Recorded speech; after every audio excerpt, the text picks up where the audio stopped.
say at the podium will be part of the recording that will be televised. Ken, roll call. Sure.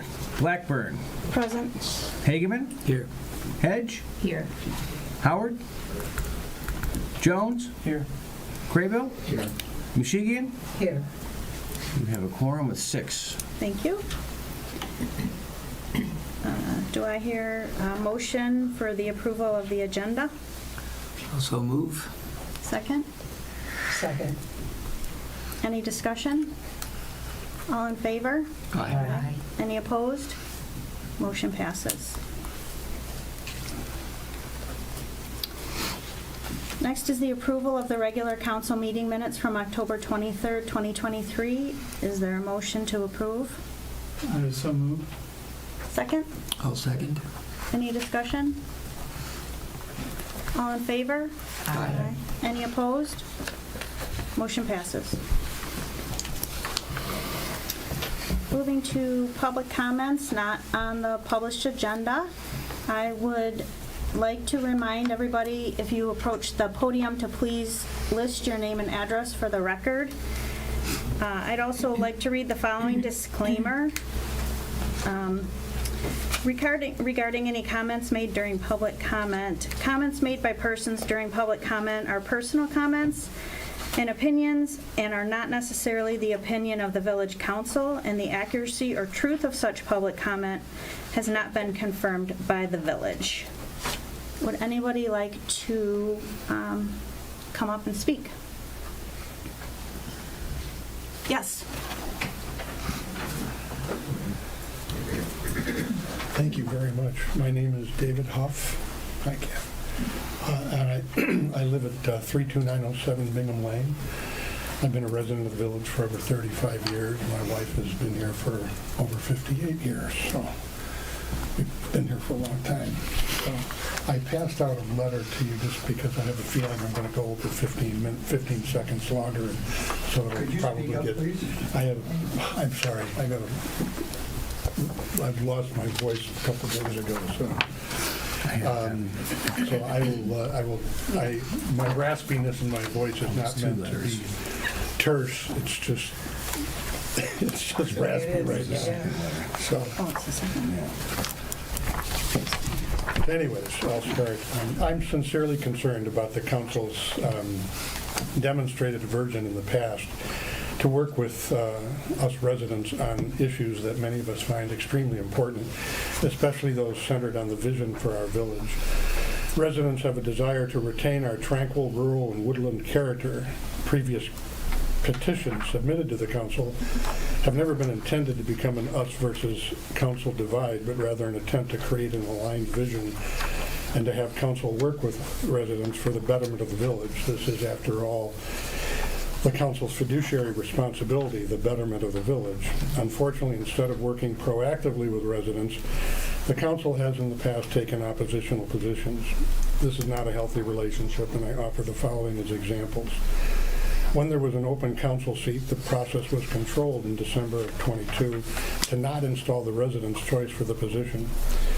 The Design and Review Board was disbanded. Disbanding the DRB was clearly not supported by the residents. It was also not consistent with the legal recommendations to make the DRB an advisory group backed by the Planning Commission. It was disbanded on a 4-3 vote in August of 22.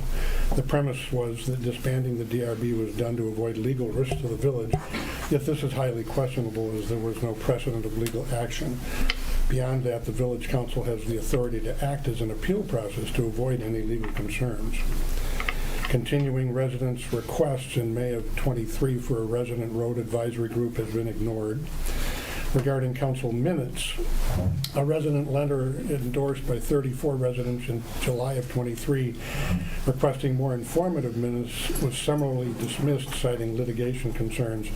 Yet again, no specific legal cases were ever identified. Furthermore, the validity of the names on this petition was questioned, and that's antagonistic.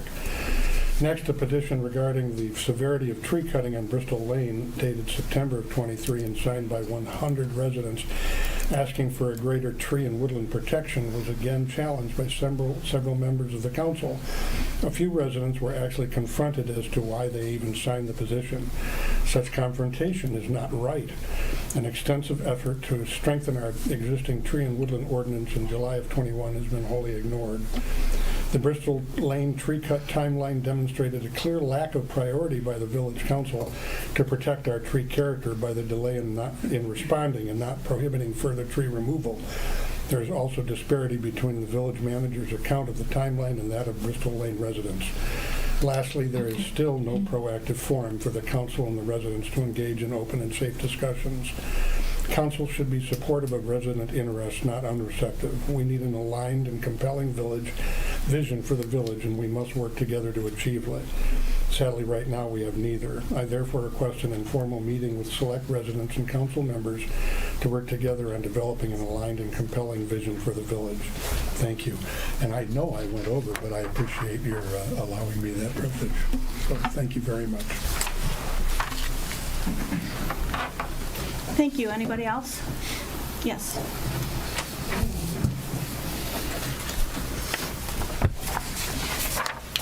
Kathy Hageman, 32671 Bingham Lane. Just a couple of comments to follow up on what Mr. Huff has just stated. The petitions that were submitted to council never were meant to be contentious. It was to indicate to council how many residents are concerned and want to protect the woodland nature of the village. It's disheartening when council dismisses and denigrates the ideas of its residents. Perhaps some ideas may not meet rigid legal standards, but should be utilized as a point going forward. Council has to deal with major issues. For our residents, this is one of them. You're volunteers and chose to be elected to represent the people. It's not always easy, but to not listen is disingenuous. The residents are asking for a proactive approach. They are willing to meet with designated council members, not in a council meeting, to discuss, not just listen, to ideas to develop an aligned and compelling vision to protect the community we love. I hope council takes this recommendation seriously. Thank you. Thank you. Anybody else?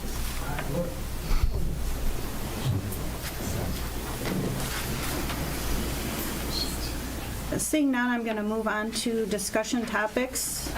Chief Roberts.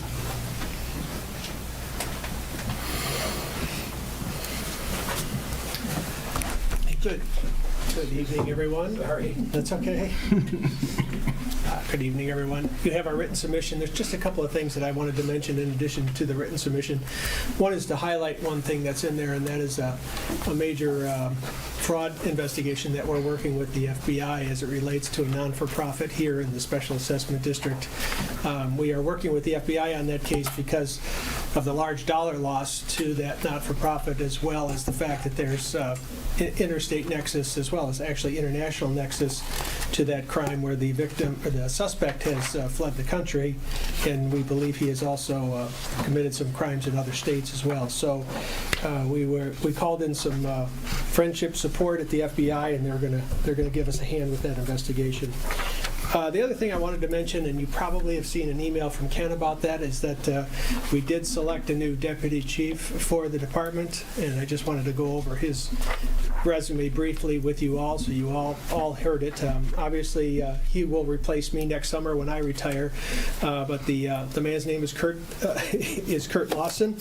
He is a 29-year member of the West Bloomfield Police Department. He has risen through the ranks and held just about every position in that department up through deputy chief. He's going to retire from there right after the first of the year and come work for us. The good news is he grew up in Bingham Farms, so he knows the community well.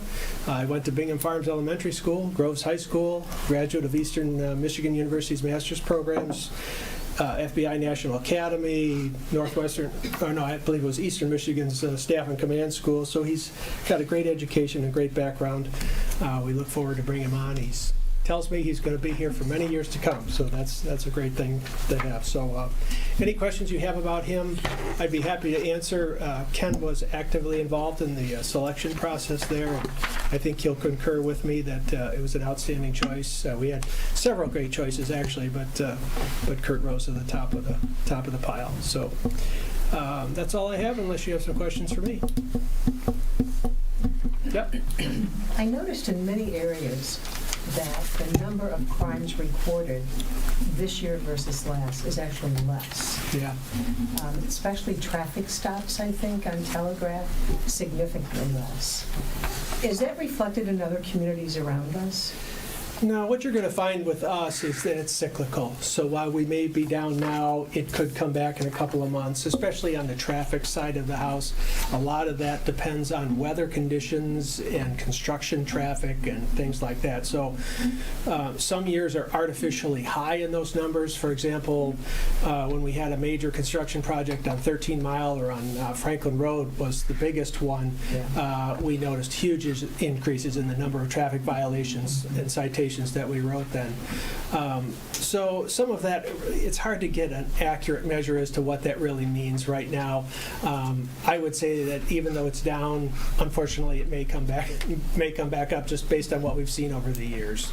So I don't have a hard answer for you there, other than we're pretty close to where we were last year in most all categories. A little bit less, which is a great thing. The one area where we do see an increase almost every year is in various fraud schemes that come up. And they're, unfortunately, with both Bingham Farms and Franklin having an elderly communities, they get targeted often by these fraudsters, and they're difficult cases to prove and arrest somebody for, but we do take more and more reports in that area more than anything. But fortunately, Sadly. property crime and violent crime has stayed low, knock on wood, and we hope to keep it that way. Good. So. Thank you. Any other questions for the chief? No, thank you. We're very Thank you. excited to meet Yeah. the new chief, and looking forward to meeting with him and working with him. And Yeah, like I say, he's going to start, we haven't picked an exact date yet, but it'll be right after the holidays in January. He had a commitment at West Bloomfield Police Department to stay through the end of the year, and we're going to honor that commitment and let him start right after that. okay, So, great. We'd love to have him come Great. by a meeting. Great. Sounds good. The fire department monthly report is next. The chief is here. Yes, good Welcome. evening all. Good evening. You have my written, is this new? Yep. Oh, you have my written report as well. I just wanted to update on 2 items. The first is, thanks to Trustee Hedge, I've been made aware that locks are made to not require keys anymore. So should somebody have a lock that doesn't have a key required or a key backup, and you have a Knox box at your home, please give the fire department a call, and instead of having a key in that box, we'll make up a little plastic card that we can secure in that box that'll have the code. So that way we can still gain access should the need arise. The second is, with the weather that has turned horribly winter-like in the last 48 hours. Just wanted to let everyone know that tis the season for carbon monoxide alarms. So before you have the need to call 911, and we are always available to get those calls, please take a moment to just check your carbon monoxide detectors. Those detectors should be placed near where contaminated air could be. So if it's a forced air furnace, somewhere near a supply vent, or if it's somewhat akin to a hot water heater, somewhere in the area of, but not right on top, because furnaces and hot water heaters, if they're gas powered, do emit carbon monoxide, but that emission should be vented outside naturally or through a duct fan. With that said, if you have any questions, or if any of the residents have any questions, they can always give us a call at the fire station. We can talk them through it. And lastly, carbon monoxide detectors do have a specific term of years before they naturally go bad. The sensors last for about 10 years. Whether it's a smoke detector or carbon monoxide detector, the sticker on the back is going to indicate when that was produced, if it's getting about 10 years. time to replace it. If it's part of an alarm system that's monitored, give your alarm company a call. They can send a technician out to replace it for you. Pending your questions, that'll conclude my report. A lot of good information. Are there any questions?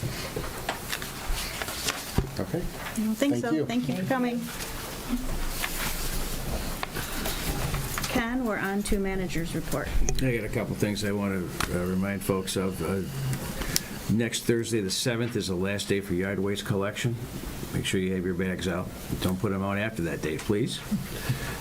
December 18th is the council meeting next month. It's the third Monday rather than the fourth Monday. Just so everyone's aware of that. And also, it's probably good news to most folks that the vacant house on Bristol Lane is now demoed and gone. I wanted to let everyone know. That's it for me, unless you guys have questions. Yes. About house on Bingham Lane that I heard from a few neighbors is apparently up for demolition as well. There's a Bill Wood's house. company has called and asked me about it, but they haven't submitted any paperwork yet, or Okay, they haven't applied for a permit. But I would assume that's going to happen since I've asked. Okay. Yeah. They've also requested or mentioned that they would be interested in participating with any fire department or police training as well. Good. Yeah. That's a good thing. Thank you. Any other questions?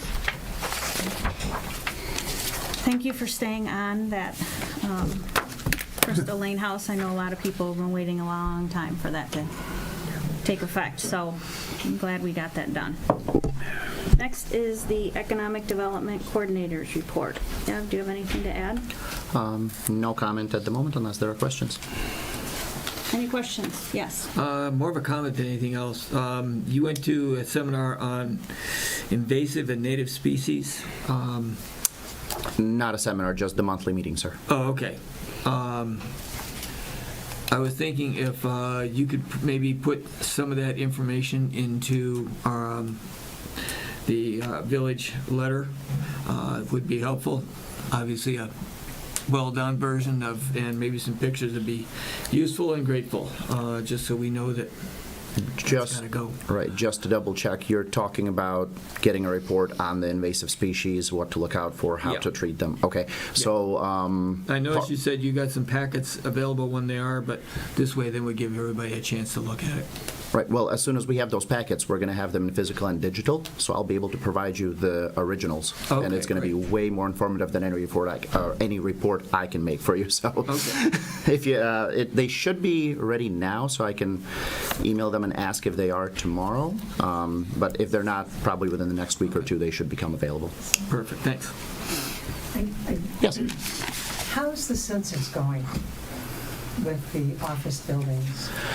Slowly, but this is around the time of year when I usually get all the building owners to report to me as part of our business licensing ordinance, as far as what's occupied, what's not. So hopefully sometime in January, February timeframe, we'll have a pretty good idea of that. Yeah, and I've heard that so many companies now are expecting employees to be back in an office. Maybe this is a good thing. We'll see. Yeah, yeah. Anything else for Evgeny? Thank you. Next, we are going to hear the roads presentation that we all have been waiting for. So Mr. Brad Shepler and his team are here. So I'll let you take over.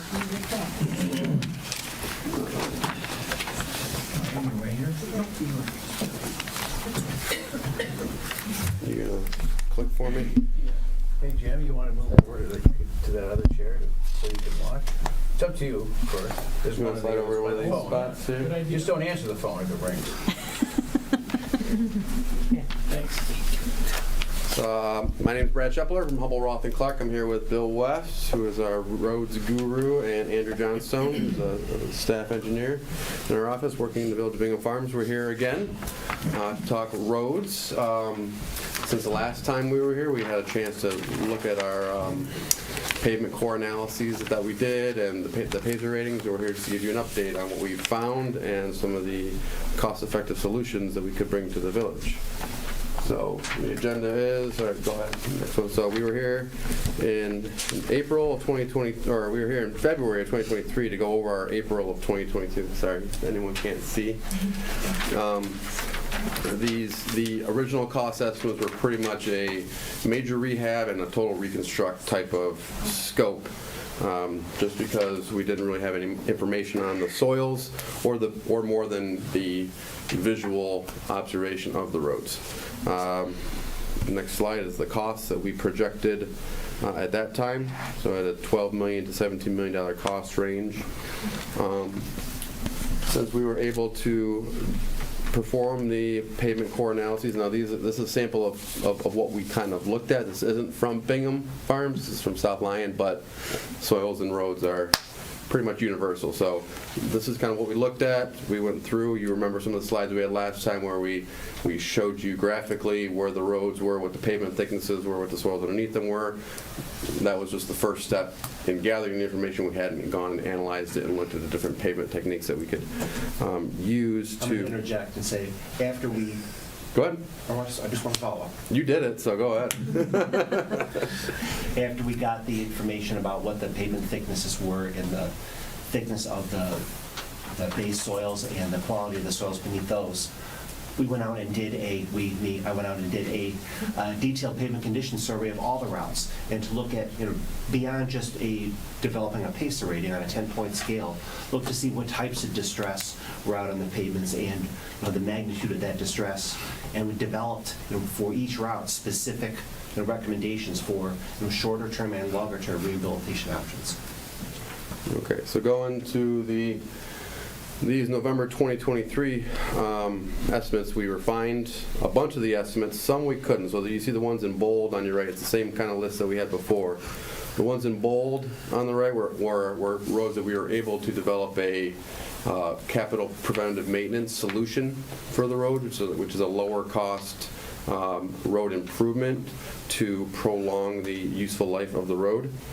And then in the concrete road sections, we were able to more logistically look at it and realize that we don't need to do a full reconstruction. In fact, it's probably not the best way to go about it since that they're fully developed, but more of a panel replacement is the prudent way to move forward in that. So we were able to reduce costs on those roads as well.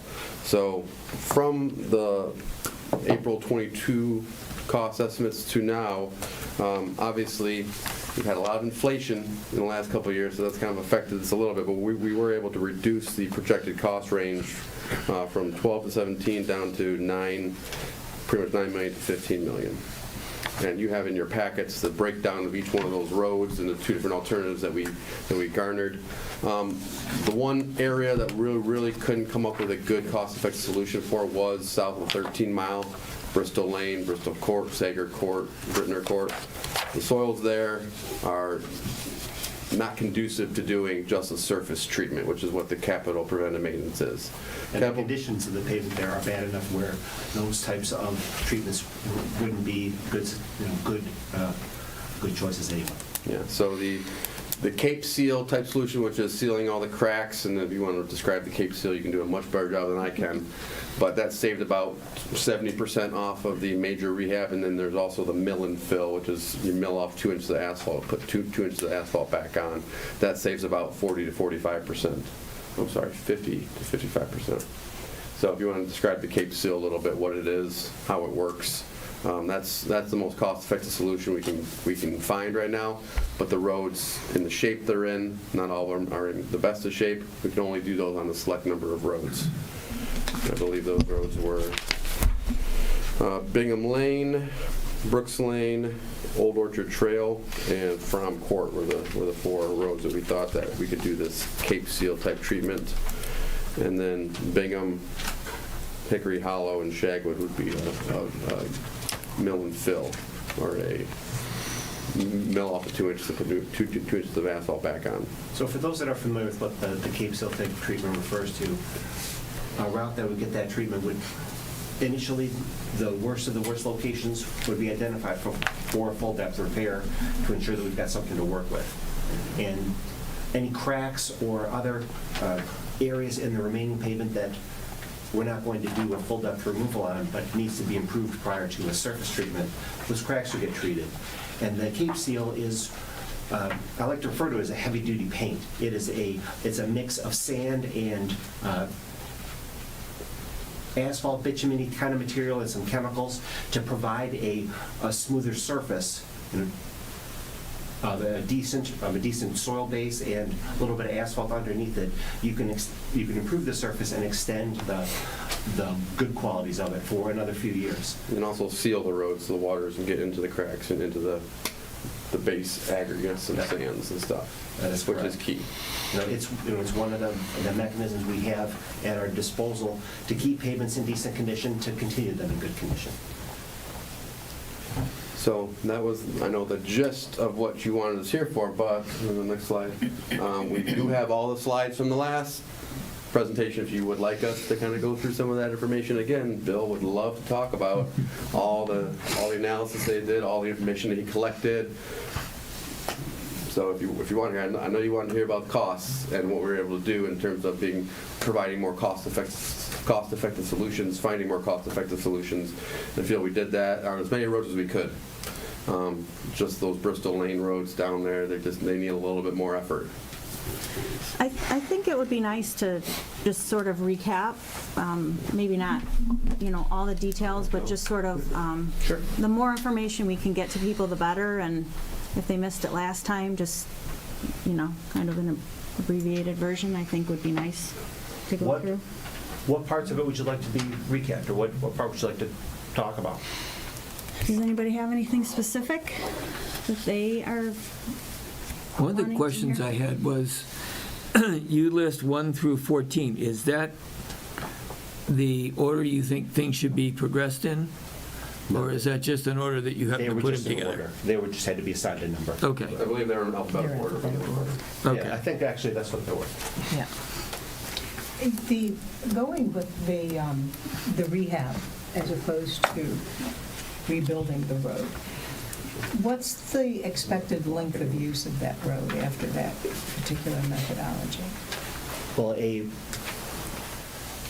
complete pavement reconstruction would be remove all the existing soils, install subsurface drainage improvements, do all of the things that make a completely improved road with new curb and gutter, with new pavement base, new pavement. That's going to be the official corporate line from the federal government is that's a 20-year type of design. But with effective maintenance, you can make those last forever. If you build a pavement on a bunch of good material and you drain it, you can just keep maintaining the surface and it'll last for a long, long time. The rehabilitation options are more in the 15-year design life, but if you do them appropriately, you can make them last for much longer periods as well, with routine maintenance on that pavement. You mentioned something that's really fundamental, and that's the stormwater, the runoff. I'm seeing more and more instances where standing water, I've had it in front of my house now for a couple of weeks in the drain. And can you do a drain redo? Because I can't just do my yard. I'm part of about 6 houses that drop. The engineer that did the property survey said it dropped about 8 feet from the house, one side of me, all the way about 5 houses down to the little tributary. So I can't just do mine. It has to be all of them, and it has to be measured. So So can there- that be done? Yeah, so there is ditch clean out in a lot of the I saw that. estimates. Now, ditch clean out isn't reshaping and regrading, it's kind of just getting rid of all the lumps and bumps and all the weeds and stuff. That's not going to do it. In order, well, It does something. it does something. Oh, well, of course it does something, So but it's not a long-term solution. if it's maintained, it can be a long-term solution. So it's all about maintaining those ditches as well, maintaining the culverts that go under driveways, Yeah. things like that. A lot of the issue is people don't like deep ditches in front of their homes. They want them to be shallow and nice looking and easy to mow and stuff like that. But like you said, if from your yard to the next yard is 8 feet and there's not much slope downhill, that just means the ditch has to get deeper as you go to get positive drainage. So the person that's closest to the tributary is going to have the deepest ditch. And they don't necessarily always like that. A lot of people fill them in without getting proper permits and things like that. It's They just things actually that have have the happened. capacity that the design requirements require. They can be uncomfortably large. Yeah. And that's, if Well, it's I'm going to not be as reconstruction, concerned it has with to have some- appearances. Appearances have nothing, to me, they have no value. It's the functionality, it's keeping a healthy yard and community. And I've got- Yeah. have two What's nice about culverts the under village is you guys have such far Yeah. offsets that you can get away with that a little bit more and for the good of the roads. You get to some of these villages and things that their houses are up by the front and the space just off their road is part of their yard. Right? They don't have very much yard beyond it. So that gets a lot bigger discussion that we have with many communities that have a ditch and culvert type system. Yeah. Is they just don't want the deep ditches in front of their yards. Well, we have neighbors that have actually redesigned their drainage system and put up little impediments so the water can't go any further. That would hurt drainage, yes. It does. Mr. Crable? I would suggest, we were talking about what we could go over in a reasonable amount of time, but could we just take Bingham Lane, Bingham Road, and Bristol Lane and kind of walk through the Pacer ratings all the way up to what your suggested fixes? Because I think that will cover some that have short-term maintenance. You could give us a little more details about those. Yeah. And then one Bristol Lane that is the most expensive and probably the most. Let's start on if Bingham Lane, which has the Cape Seal option. So you Yeah, want to so I start think if going we could with- talk through those three, I think that's. You want to go through what you Sure. found, go through so Bingham Lane has a Pacer rating of 3, which again, Pacer rating can be deceiving. Go to the Pacer because rating not all first. 3s are created the same. The Pacer rating is a drive-by look at the roads. We got this rating funded by SEMCOG, so it's completely free to the village to do this, but it is just a kind of a drive-by, real cursory look at your road conditions. But it was done by trained experts to do that. But it's not what Bill did, walking it and Yeah, 'cause seeing I the think we pavement start with that, distresses. then what Bill did, then what. There's lots of different ways to get to, a given Pacer rating, because there's lots of different types of screwed upness in the pavement, and the different types of distress in the pavement, coupled with what the soil conditions are, that kind of guides what the available options are. But the Pacer rating is not that detailed. It just looks at, we've had a little bit of this type of cracking, okay, I guess that's a 4. Now, that's the level of detail that a Pacer rating includes. Yeah, thanks. That's a good listing of them. Most of them are in the 3 and 4 range, so the 4 to fair range. Which route are we talking about right now first? So I think he's wanted you to go through what you did Oh, okay. Let's go. for each of them real quick. Yeah, I get. Let's take Bingham Lane Right. and just start with what you did, what the suggestion is, what that entails, and ultimately then what the projected Okay. cost is. Bingham Lane, this route right here. Can you put along with the colors?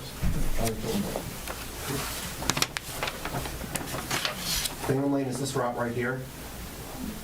Based on our pavement and subsurface investigation, there's 3 to 4 inches tops of asphalt with nominally 8 inches of, actually limestone. This was built in a completely different operation than much of the rest of the city. So we've got a conventional kind of a light 4 inches of asphalt and 8 inches of limestone, that's a typical residential street kind of pavement section. And the subsoils here are decent. This is, anything that's orange here, we've got our good subsoils. We've got CBR values, with just a measure of pigment greatness in the 7, 8, 10 range. So we've got good subsoils. There's not a whole lot of asphalt to deal with, but we've got a good ag base everywhere. And it's pretty much what And was the base. then the suggested, this one shows as short-term preventative maintenance, so it's about $570,000. What would that entail? Can we go to that? So that was the Cape Seal option on that one. You got that Oh, here. I just want to make sure I know, if we're going to go through it in detail, I want to know this. Yeah, let me see if I got a printout of, can you pull it up? So what you're saying is because of the good subsoils, and it was built on an aggregate base, that a preventative maintenance option such as the Cape Seal was It was made available to us. made available. It was, So that scope of work would include doing some localized full depth repairs. We had a line item called miscellaneous drainage improvements, which is a bit of a catch-all. There needs to be some localized full depth repairs, some crack treatments in the existing asphalt cracks that are there, and then the Cape Seal, which is a combination chip seal of, you get some special rocks and some special asphaltic material and attach that to the surface, then it gets a slurry seal of really fine textured, fine sandy material and asphaltic material, smooth off and make a better surface and drain it a little bit better. And that's I call it heavy duty paint, but it's a little more elaborate than that. That kind of a treatment would be the preventive maintenance treatment type of option, which is let's keep what we have, that's in as good a condition as possible, and let's use it to the greatest extent possible. And this would be then with appropriate maintenance, could have this isn't a 2 or a 5-year fix, it's... Well, these are, the slurry seal and the Cape Seal type treatments are, they're not fixes per se, they are service life extension. If we can fix the good, fix the bad spots, crack seal the rest of them, or treat the cracks for the rest of the pavement, then you can keep repeating this type of heavy-duty paint treatment every few years to keep that surface in good condition. It's not repairing it per se, it's an oil change. Yeah. Literally. If you keep on it, it could last 10, 15, 20 years by just doing that every couple of years. Because we have a conventionally built pavement on good soils out there. We've got an 8-inch limestone compacted ag base on good soils. You can get the most out of everything that's above it because what's below it's so good. When you say reseal every couple of years, does that mean $560,000 every couple of years? No, that's just the paint layer. Which is, how much, I have to find that in the quote, of the 560, how much cost relates to that portion? 'Cause I'm sure a lot of it is the drainage. So what was, where is that? Slurry seal is about $5 a square yard. Yeah, so that is. So after you fix the bad spots, this road hasn't been fixed since when? You guys know the 80s? Yeah, so there's quite a bit of No, they bad did spots some to work deal on with. it within the last probably 10 years. Okay, so it's been 20 years though? No, sooner. Patched or total full? No, it's just been patched. That's what, we're trying to keep the So it was areas. reconstructed in the 80s, I believe. Yeah, the areas that have been patched are in better shape, and we are trying to address the areas that haven't been patched yet, which tend to be the screwed up spots, and the areas in between get the crack treatments. So sorry, how much was the seal part of that? The slurry seal is with the price of approximately $5 a square yard. It is less than 10% of the total price of this whole operation. Gotcha. So Okay. $50,000 every couple of years, is that what you're saying? Yeah, that's what the Cape Seal, the slurry seal part of it We're is. probably gonna have to crack seal again. There's gonna be some money too, because crack seal only lasts a couple of years. That's So it's not just that's a a simple component. $5 a square yard over the road. there's gonna be maintenance. You need maintenance. You need to keep doing it. This is not a long-term fix. This is a 2 to 5 year fix, and let's reevaluate after 5 years. Now, is that gonna add up to a total rehab? It might at the end of 5 years, but it also might last longer. And then your total rehab might not last your whole 15 years that you're projecting it, because you could get a bad section, could get a crack. So if you can keep on the maintenance, it is the most cost-effective solution. It's Because different. you're doing something to it every 2 to 5 years. You're looking at it every 2 to 5 years, and you're evaluating. You're not just saying, here's my 15-year fix, I'm going to set it and forget it and not come back to it in 15 years.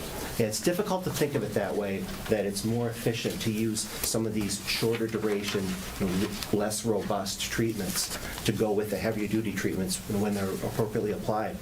Because you think that each construction project's the same, oh, we got to go maintain this road again, weren't we just there?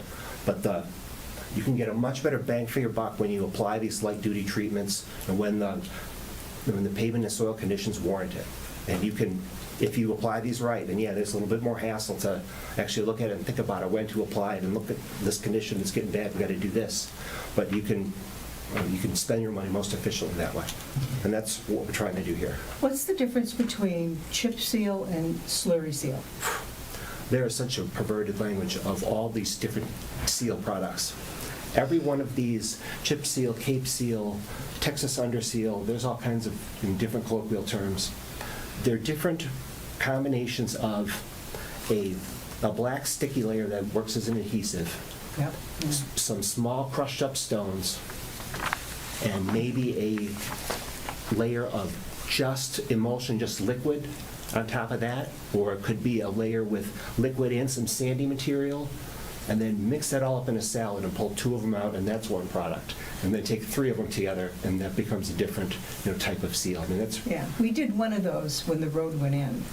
oh, I can see there's I evidence. just I can't tell you which one it was. Yeah, there's because we called evidence it chip seal. of multiple slurry seal operations out there. I mean, they're effective when they're applied properly. Yeah. I think there's great candidates out here too. If you're able to come up with the funds or allocate money to do some of these lighter duty maintenance projects on even on a smaller basis, you can see what you get from them. They can be effective, but they're just not set it and forget it kind of treatments. Can we, exactly as you just did, can we do the same for then Bingham Road and Bristol Lane too? Because that was very helpful to me. We're going on to Bingham Road, maybe a couple. Maybe back to the map. Yeah, we're gonna start with the map. Now, and also the stuff that you're suggesting too, would you also then go in, as part of this, also clean out the drainage and/or set the drainage up properly? Because if you put all this stuff on, if you don't have proper drainage, it's a moot point. There's different levels of improvements to the drainage and to the structures. There's, in the rehabilitation projects, there's, let's make best use of what's there and improve what's there. And in a reconstruction project, it is dig it all up and make everything new. They're different. But yes, for the surface seal, we did add some clean out, ditch clean out, things like that. We didn't do any larger under drain type drainage projects. With the understanding that it's been quite some time since there's been this type of work undertaken, we assume that all of the add-ons, for lack of a better term, all of them are going to be applied to any kind of a road project that happened or a pavement improvement project that happened on that route. And if there were a routine program that was hitting, or a couple of routine programs that were hitting different spots in the city, then it certainly wouldn't need all the add-ons all the time. But if it's a once in a 20-year period, then all the add-ons like drainage improvements and fix these structures and fix that thing, and then they become necessary. We're kind of in that place as far as looking at how to develop scopes of work for different levels of treatment. All of those extra things are likely going to be necessary to one degree or another. Okay. All right, so what are we doing next? Bingham Road. Bingham Road. Oh, another one. We have some good soil and some not the worst soil ever. But we got lots of asphalt. 5.5 inches, 4. So we got 6.5. We got 5. We got 8. Bingham Road, I would say, is most of this was an old dirt road. We have something that was built new by a developer. So we've got 5 inches, 16 inches, 2 feet, more than a foot of old gravel road base. And over here, built by a developer, we got more than a foot of compacted limestone with 8 inches of asphalt over it. So we got lots of options here. So that's all good material, and in fact, we would not want to reconstruct this road. No. And That's a nice cap that we want to keep, and we want to build up on, seal, or like we said, we have projected a mill and fill, just take off 2 inches of asphalt, put 2 inches of asphalt back on. The $1.6 million estimate or $1.7 million estimate is a mill and fill on this Correct. one. Yes. And looking at these, the bottom number, doesn't matter what it is, the higher is better. We're more than 10 for most of this route that we've got identified as decent subsoil. The areas that are not qualified as a decent subsoil, it's not a catastrophe. We got a lot of options here. And I always look at all these roads as a work in progress, even with the reconstruct. But seeing everything that you've already got in place, let's try to use it. So for just, if you just went down there with the machine and milled 2 inches off, did some crack repairs and put 2 inches back on, that's like $350,000 just for that. We have the correction of any bad spots. So you dig out the bad spots and you put a full depth repair back. If they're really bad, you have to go a little bit deeper. We do have the guardrail repairs and the bridge repairs on Bingham Road included in this. We have about, What are the biggest, the 350, how do we get from the So you kind got- of you big got the- item from, I'm trying to find that got page. 1,500 tons of asphalt. Yeah, It's about this- $275,000. Anything associated with the construction materials, the price is going to scale up proportionally to the price of those materials. And We have about $32,000 in ditch cleanouts, improvements there. We have just cold milling the asphalt, about $4 a square yard, so it's $52,000. Look at item 18. Yeah. I Down, found it. okay. Yeah, thank you. Then we got drainage improvements, $120,000 in drainage improvements. You got to maintain traffic, you got site restoration. Even though they're just, doing the sides, they still mess up some stuff, and everyone wants to make sure that their grass is repaired or their mailboxes are still in good shape, because those get hit a lot. Their boulders that they have along the edges are put back in the right spot. We get in some driveway replacements potentially, if we're changing grade a little bit. And there's a lot in there for as-needed stuff. We run in, if they start filling down there, they hit a bad patch, you don't want to dig that up. You don't want to pave over that. So that's all the subgrade undercutting, geogrid, all the ag-based 1x3 that you see on there. That's all the in case. And just to be clear, this is your estimate of what this would cost. We go through a bidding process, or We'll go through a that's bidding our. process, but this is, This is based on your expertise. We do And based on what we've dozens and seen- dozens of paving projects each year. We look at all the MDOT prices that they do. there's Hundreds tons of market paving research projects. available. So And if anyone wants to see, if you go on any engineer's website, they have bid tab information typically on their website where you can look at all the bid tabs and you can see these prices. So As you can that's where we get speculate, item 18 and the price pressures on that are the one that's driving the bus on what these things cost. It is interesting that milling it and putting down a new pavement, I would have thought that would be 70% of the total, but it's like 30%. the prep, right? Just like anything else, you gotta prep it, make sure it's right. It's like painting a wall. You gotta prep it right, and then painting it takes no time at all. But it's a step everybody sees. Yeah. So let's just assume for a second that we did nothing on this road for like 5 years. When we came back after 5 years, would the base likely be in as good a shape, or would it be deteriorate like Bristol Road currently is? It's different. Yes and no. Yeah. Yes and no. No, but it's yes and no. Would it deteriorate a little bit if the pavement above it goes completely south, and there's big areas that are allowing water to be directly, all rainwater directly into the subsoil? And is that going to hurt it? Of course it will. But if the pavement just has normal deterioration and gets to a state of I'm at the end of my service life, it's not going to kill when you have 14 inches and 12 inches of crushed stone underneath it. It's not going to kill the effectiveness of more than just the top few inches, something like that. because the water is not going to permeate so quickly that it's going to, soak 2 feet of crushed stone. The water that will go through a bad pavement, and will screw up the top few inches of that. But instead of a 2-inch mill and fill, maybe you need a 4-inch mill and fill. Now you're doubling your asphalt costs. Now that 275 turns into 550 in just asphalt. But I interpreted that Where'd you let question to it mean, if you did nothing, what would happen? Would you wreck the good base that you have? I mean, you wouldn't necessarily wreck it. You would hurt it a little bit, and you'd have to treat it nicer when you go to work on it again, but you wouldn't destroy it. Okay, thank you. Okay. Could we do the one last one, which is, I think, You think of Bristol Lane? Yeah. Yeah, it looks like that might be the worst. which page is that on? Bristol Lane Bristol Lane, estimate number 4. Estimate number 3. 3 and 4. So if we're south of 13 Mile, then that's where the dirt is bad. Yeah, the dirt's bad, so we are projecting a lot of under drain to be installed to try and drain that road base to get that water out of the base. Because we're not trying to replace everything. We're not trying to dig out, 2 feet of everything and put 2 feet of new stone and sub-base and then asphalt back. So the more cost-effective way is to, on each side of the road, dig trenches so that the water goes out of the base and into the under drain to drain it. That's a way to improve the base without having to dig it all out and put it back. So that's an additional cost on this is the major rehab, type of road improvement.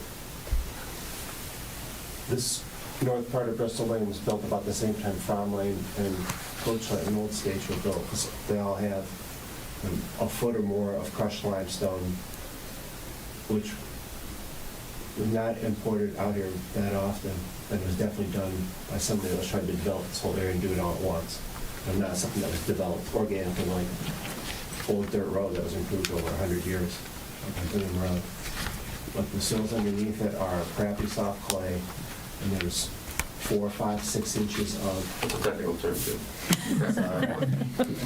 I get a little too colloquial.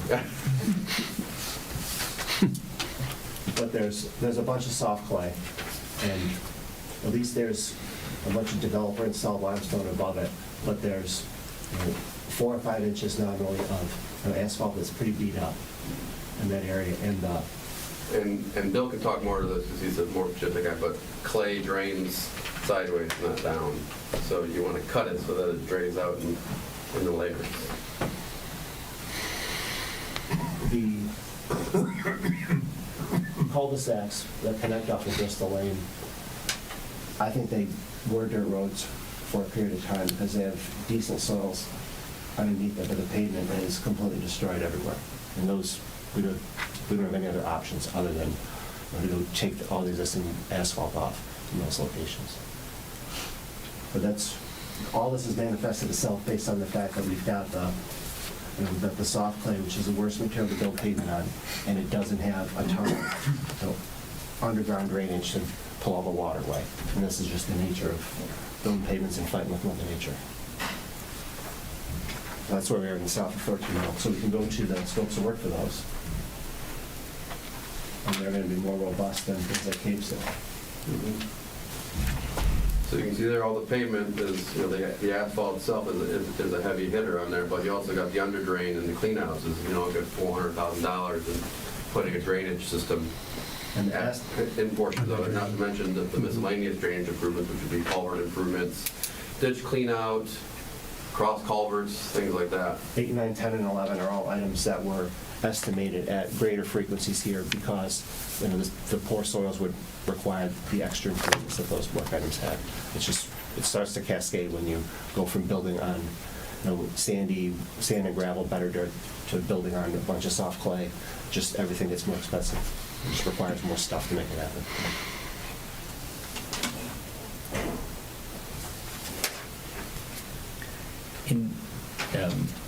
I think earlier in a previous meeting, you talked about a recommendation that the roads that feed into something like Bristol Lane would make sense to do before doing work Bristol your way Lane out because of the construction traffic. So I guess, I know we're not going to decide this today, but we'll need some we'll have to consider that in the timing of doing this, right? Always. And hopefully these cost estimates will help you. You'll budget a certain amount per year that you want to spend, or you're able to spend, and we can create a project based on that. So like doing the cul-de-sacs coming out to Bristol, or even the portion of Bristol that's south of, the most furthest south cul-de-sac. I don't know if that's Sager or Bridger, but, and then pulling all those in so that you're not running traffic over it, and then Bristol Lane out to 13. It's worth noting that none of these individual project cost estimates reflects the economy of scale that might be realized if we start stapling these together. And there's a lot of the miscellaneous costs, and they're kind of lump summed, one for each miscellaneous drainage improvements. For an example, that gets assigned to each route, and yeah, they're probably necessary everywhere, but it's assumes they're kind of some worst case scenario assumptions over and over and over again.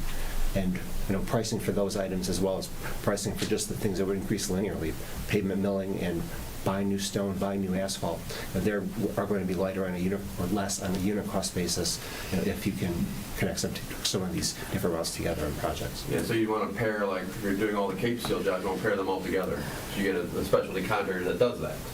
So you put a job out specifically for those lump of roads that do that. For the reconstruction, you get more of a underground contractor, potentially a road grading contractor that might be the prime, and then they just hire a paver. Versus if you do the 2-inch mill and fill, there's specialty contractors that specialize in that, and they're good at it. So you will want to group these projects in on their scope essentially as well. But none of the efficiencies associated with any of those types of combinations are reflected in these estimates because we didn't know how they might be contemplated to be combined. So you mentioned that one of the reasons why the estimate came in at $9 million is because costs continue to increase. So this estimate, I assume, is like based on today's prices, right? I know this is, I'm just asking you to guess, but what would you say the increase would be for like a year from now or 2 years from now? Because 3%, 2%, 5%? The pricing for the most sensitive items, which is the construction materials, there's some assumption that there's going to be some additional inflation because we're in a heavily inflationary environment with a lot of those materials right now. So there's some assumption that it's going to get more expensive than it is right now today, and there's an allowance for increasing after that. So there's more conservatism in a couple of those unit prices than there normally would be, but I think that it's warranted just to be a little safer just based on what we've seen. And every set of that bids that comes in, on new projects, surprises us with what some things cost these days. Okay, so you built the inflation into the Yes. $9 million figure. Is that, am I hearing you right? Not that far ahead. Not that far ahead, but with the, knowing that the decisions on these things take some time, and what might the price be a year from now, or a year plus from now to evaluate this, and that might be a more representative number. So there's a construction cost index on these. So when this goes out, then the next time you see it, that construction cost index will be higher, and that's the percent inflationary that we want on top of that. We've seen asphalt go up 20% in the last 2 years. Okay, so if I Now hopefully that flattens out a little bit, but if I were to just assume that if we did nothing for a year, it's going to be 3% more expensive when we come to next year, that would be fairly I'd like to accurate? project 4 at least. Yeah, I don't think that's enough. We've done 8 the last 2 years with the projection that hopefully that flattens out a little bit. 'Cause we hit 2021 and all of a sudden we were low on everything, Okay, so We were the 4%, low bidder. We don't like to be the low bidder on jobs. 4% of $9 million is $360,000.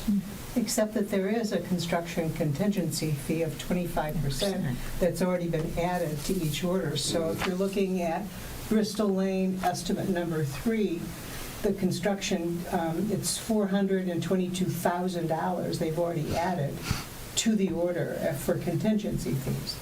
So Right, but that I might think, be, correct me if I'm wrong, but isn't contingency fees in case like you take that 2 inches off and you find out it's bad Right. underneath and you have to like, So at this level, before we take topo and do actually design plans, yes, we typically put a construction contingency at 25%. Once we get more information, we get deeper into the design, we can reduce that construction contingency.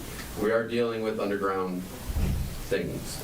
There is stuff that we can't see that's unforeseen, so we do like to have that contingency in there. So that is, Right. that's But what it like is. the work items that make up one of those estimates are full of a bunch of estimated quantities for things Right. like after we mill 2 inches and, well, we can't work with that. There's provisions to, there's provisions, a certain amount of that is going to be implied to be required anytime you do that type of work. Right. The reason I'm asking is how much is it going to increase year over year is because currently, we're putting aside in our budget each year for the roads $150,000. And if you take 9 million times 4%, that means each year that we don't do anything, we're falling another $210,000 behind.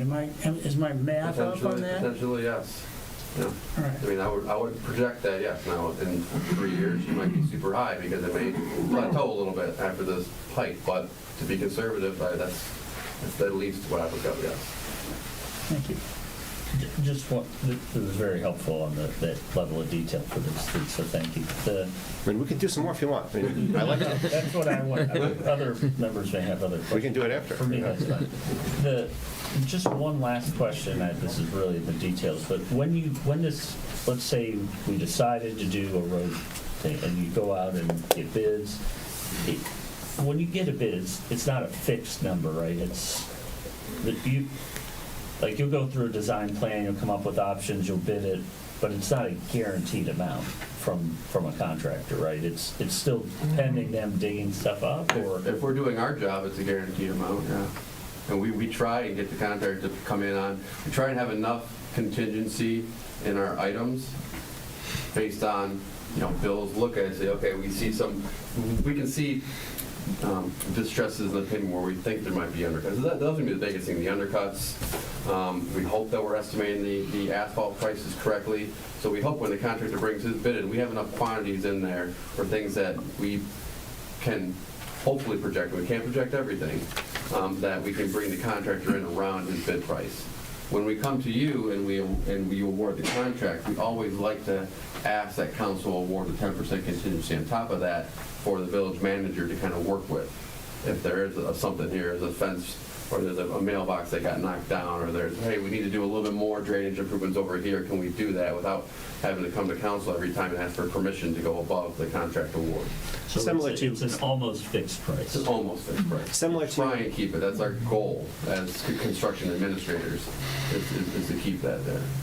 But similar to the incremental step from when the rehabilitation and reconstruction cost estimates and those scopes of work were developed previously, those were super big picture, looking at everything the same way. When I looked at it more closely, I saw that there were some differences in each one, and came up with a more precise look at it from there. When a job would go to complete design, like Brad was saying, there would be complete topo, everything would get looked at very closely, and there'd be a much more developed, robust knowledge of what are the quantities and what are the work items really necessary to do this. Yeah, I mean, example, if we take topo and all the roads have a nice cross slope, and all the driveways meet really nice to the drive, and we can just, mill 2 inches, put 2 inches in, not to touch a driveway, we've got driveways in here, for replacing a bunch of driveways and stuff. We don't have to, that's great, we don't know that yet. So we're assuming that these roads are all off and the driveways come in at weird angles and slopes and stuff. We gotta fix a lot of these to make sure we get good transition. Because that's what people care about, right? When they pull in their driveway, it's nice and smooth into their driveway. Very good. Thank you. Have you guys come up with a time frame as to how to put this together, and/or we should do this, this, and this first, and we'll pull those together, and then we'll concentrate on this? I don't see that here, that's why I'm asking. It's really gonna depend on what your budget is. That dictates our scope. We mold our scope to your budget. Okay. Do you have an index of your acronyms? Good question. I'd like to understand Like which acronyms? all of them. I didn't know I was You know, speaking this acronyms. is a very complex document for somebody who doesn't deal in roads. But I think it can be more understandable if I had some idea of what you're talking So about. HMA is hot mix asphalt. No. In writing. Oh, in writing. In Yeah, writing. you want an index? Okay, we can do that. Yeah, absolutely. Yeah.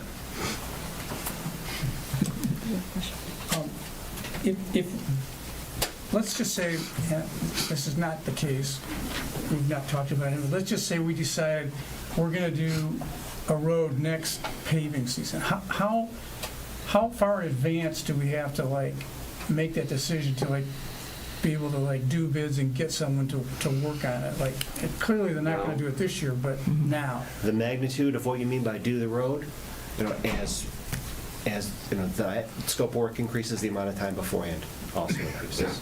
So if it's a big job, we need more time. If it's a smaller job, we can fit it in the construction season. Things have changed. Contractors are a lot busier now. They're bidding things a lot further in advance. If you say, contractor X, I want this job done in 5 months, they'll give you a price. It's not gonna be what you want to see. If you say, hey, contractor, you can do it between 10 and 15 months out, you'll get a better price. Now you're fitting in their schedule. So would you suggest 10 to 15 months in advance then? So we typically like to, if you want to do something this summer season, if you get it bid out by January, you're probably in good shape. So February, March, you're starting to push it, contractors start getting built up a little bit of jobs for the summer. That would apply to A bigger job. If you want a smaller job, we could probably bid a smaller job out in April and probably get a contractor in the fall. Now, fall construction, especially planning for fall construction, is never the most ideal situation because a lot of jobs get pushed. We are always pulling our hairs out in October, November, contractors trying to get asphalt concrete down before it starts freezing. So all jobs get pushed, contractors get busy.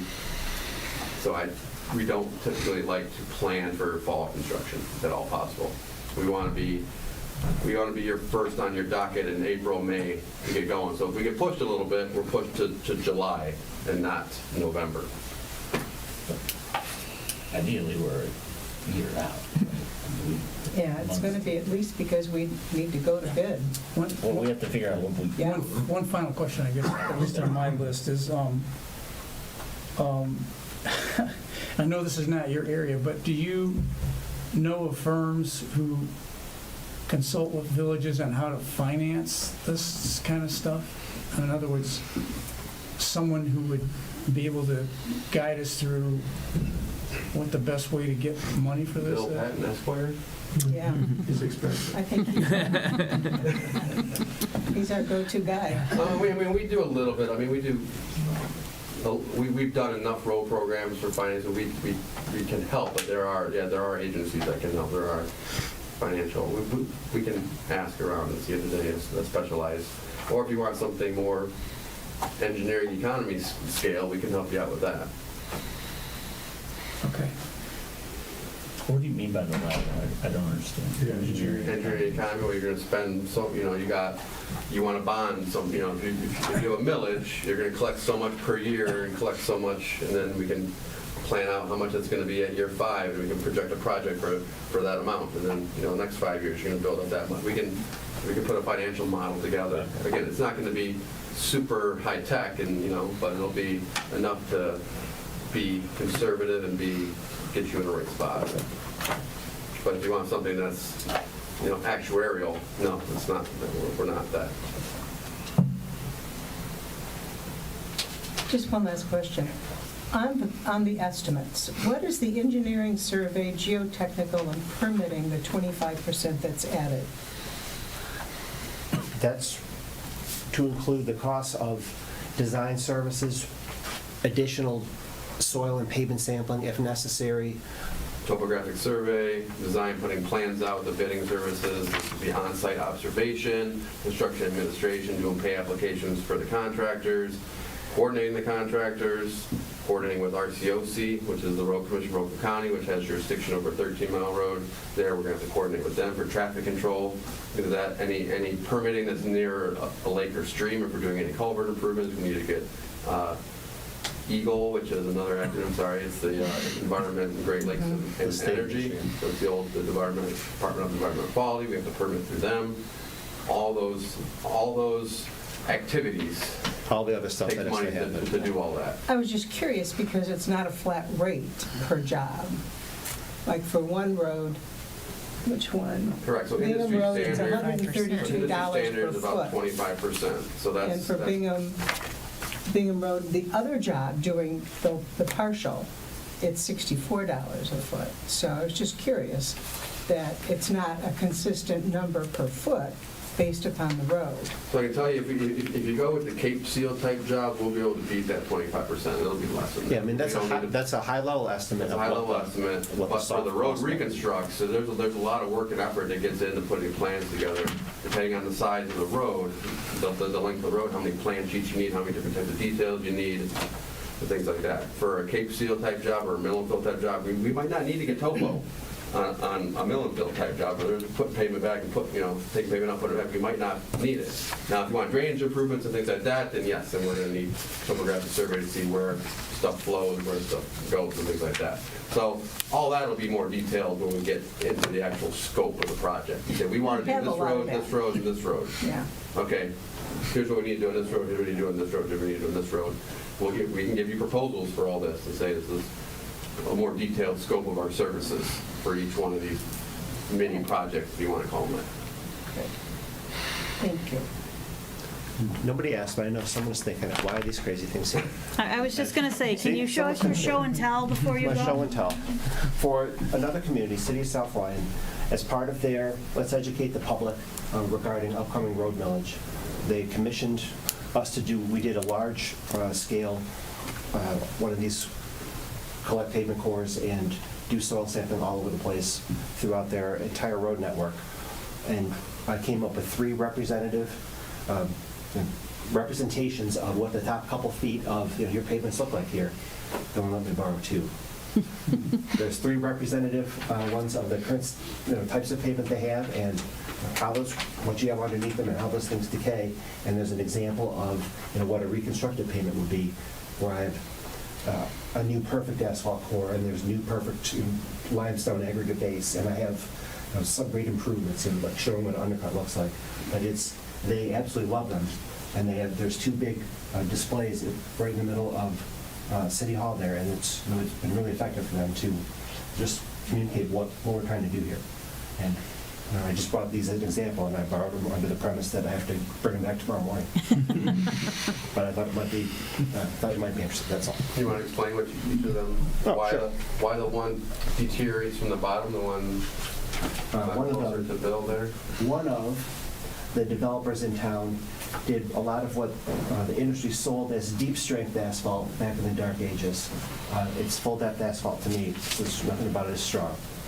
And how developers love to pave in situations like your concrete routes, or try to pave them when they're paving with asphalt, is you don't fix any of the soft clay soils, you just blast a really thick layer of asphalt in. Really variable thickness, it'll be moving the bottom of it, will be moving around just like the ruts in a bunch of soft clay will. And there's areas of the city there that have clay sand and a bunch of sandy clay soils that don't drain at all. And when you place asphalt directly on a bunch of soil that doesn't drain at all, every drop of water that makes its way in here hits the clay, doesn't go anywhere, and it just makes the pavement disintegrate with each freeze loss like that goes back. And these are what they call, this is the bottom-up failure, or bottom-up disintegration. Anytime you're using a pavement like this will look great until the day that the cracks start making their way to the surface. And you go to try to investigate, what are my options? I think there's a foot of asphalt here. Well, I can do some kind of a light-duty mill and fill to fix this, right? No, because the area that you want to fix is the best pavement of the whole lot. And these end up turning into nothing but black-looking rocks and big cracks that make all the way up. This here center is more like what the routes, or what a route that used to be an old dirt road looks like. And it'll be a thinner section of asphalt, a bunch of maintained gravelly material, and then it gets increasingly finer and finer. What makes dirt road aggregate great is it's got some clay in it, but the longer it stays there, the more it just makes its way down and down, and makes So the another. fines settle out a little bit? Yep, and then it makes it so you just have a nothing drains here at all barrier. And even though it's against my religion to not have drainage anywhere, I love how compacted this thing is. And the sewers are on those old pavements anyway. But there's another condition in the city that has, there was a developer or a consultant that did a lot of crush and shape where the existing asphalt got pulverized, graded around, and then put new layers of asphalt on top of it. So I made a display to represent to those residents, and this is what your pavements look like. And the people love it. Thank you for bringing those. We'll definitely give people a chance to take a look. Are there any other questions from council? Okay, no, I have a couple. go ahead. Guys, you use the term either cake seal, or cape. I cannot. CAPE. CAP. CAPE. And that's really not on the list at all of all the items, right? Slurry seal? Slurry seal is the MDOT bid item number. Okay. Part It's of, going to be on the acronym. it's going to be on the acronym. Okay. I've come to learn that if the specific work items are used, then everyone in the industry knows exactly what's included in that work item. All right. Cape seal. I think we used all of them in here. Number 1 is surface seal, number 8 is cape seal, number 10 is slurry seal. And that's just Bill knowing the intricacies of each one of those. and But what's all they best are fits the different road. combinations of rocks and sand and black oozy stuff. I thought you said Those are CPP. different on purpose. That's correct. The term, okay, got it. Yeah, I tried to look understand at this that. as closely as I could, and it's different on purpose. But they're all, as you described, some kind of, Yeah, there's Okay. only about 5 different Rocky ingredients in that whole part of the industry, and every little treatment that has seal in the name is just some combination of 2 or 3 of them, or maybe one of them. But they all have their place. So this spring, we'll actually be doing a Cape Seal program in the village of Beverly Hills. If you guys want to come and look at the roads, we can point out the different roads that were Cape Sealed so you can see what they look like. And as a callback to the bidding environment, that project was bid in the middle of last year to be done in the fall, and it was no way, no how. The contractor was like, no, I can't do it. We Yeah, can do it we in did spring, and we're like, okay. But that was telegraphed to us on the 4th of July. There's no way, can't. Do you have another question? No, I don't. Thank you. Okay, since you mentioned that, if you could keep us in contact about that job, maybe we could have like a field trip, I'd love that. and we could get as many people out there as possible at the same time, and you guys could walk us through some of that, so we could, We'll make sure we take video. See it. And then we can share those as well. yeah, I think a couple of us would like to see it in People still action. want to see the finished product. I think that's what people are worried about. They know what asphalt looks like, right? Right. Asphalt, I don't know what that looks like. Now, you say sleet seal, you say rocks with paint over it. Okay, what is that really going to look like? And it happens. Right. It doesn't happen all in one step. It's something that happens over a period of multiple days. So if you just see it in an interim step, you think, what the hell is this? Right, right. Well, I think we'd be interested if we had an opportunity. Yeah. Some of us are more visual. Absolutely. The next thing I'd like to do, normally we don't do back and forth with the residents who have come, but I'd like to just take a couple of minutes, real quick, if anybody has anything, any questions? Yes. Kathy Hageman, Bingham Lane. Bristol Lane has been a nightmare of a road from the get-go. And we poured so much money into redoing it, repairing it, etc. And a lot of it had to do with that you didn't have the pump. It's a very flat area, so you don't have the drainage slope. What you're proposing now, is that going to in any way alleviate those drainage issues? That's why we had a lot, and I think I pointed out like over $400,000 worth of under drain, which is perforated pipe that will go on the sides of the roadway to again drain the subbase, drain the ditches, get the water out of there. There's drainage improvement baked in, absolutely. Yes. Will that work? Because I guess that question was why we didn't do it before.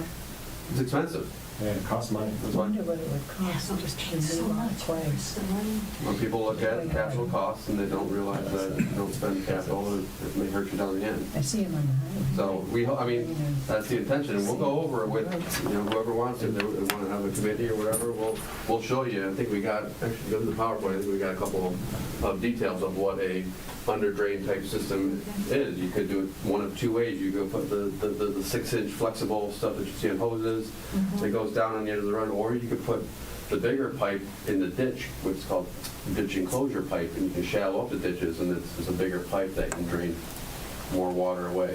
That's more expensive. When I was referring to different add-ons. Those are the ones that are on the, Big That's- add-on. yeah, you showed me those- on the corner where the timber trail and the shallower ditch with the drainage structure out at the corner. I think we have a picture of that. I remember talking about it last time, and you were like, "Oh yeah, there's one right here. This right there." So that right there, that's this under drain, more expensive under drain system. Like that, you can shallow the ditches. We did that in Beverly Hills in a couple spots in Troy. We've done that. That's where you get away from the deep ditches, where people don't like deep ditches, so you put this under drain type of system where the ditch gets too deep, so you can shallow the ditch but still have the drainage in place. But for right now, for Bristol Lane, all we've suggested is to do the sock under drain. Hopefully that sucks the water out of the road that's causing the problems. That and the stormwater master plan that we're putting together as part of the Oakland County grant, so we can see maybe where we need a cross culvert or two to get drainage to the river, essentially where it's supposed to go. Thank you. Rarely is there one of these pavement improvement projects that can't be benefited by improving the drainage, whether it's the surface water or the water beneath the surface. And it's just part of every project. Does anybody else? Yes. Lynn Berry. I live at 23860 Overlook Circle. I'm in Bingham Woods. My question to you is really based on how you stated the budget. The question was, how would you choose, if in fact there was a tight budget, what to do? And the answer was you'd mold the scope to the budget. Is that based on specific what needs to be done most, or is that just we take what you have and we're going to work with one or two of the specific areas?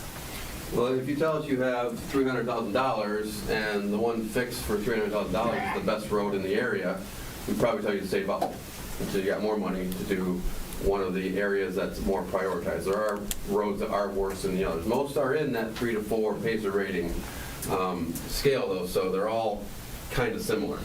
So we could, if you had 600 and there's 2 roads that added up to $600,000, we'd probably say, and they were 2 singular roads, like maybe like a Shagwood or something that's just a dead-end street, where it's not going to affect, we're not going to be driving over it to do a new road.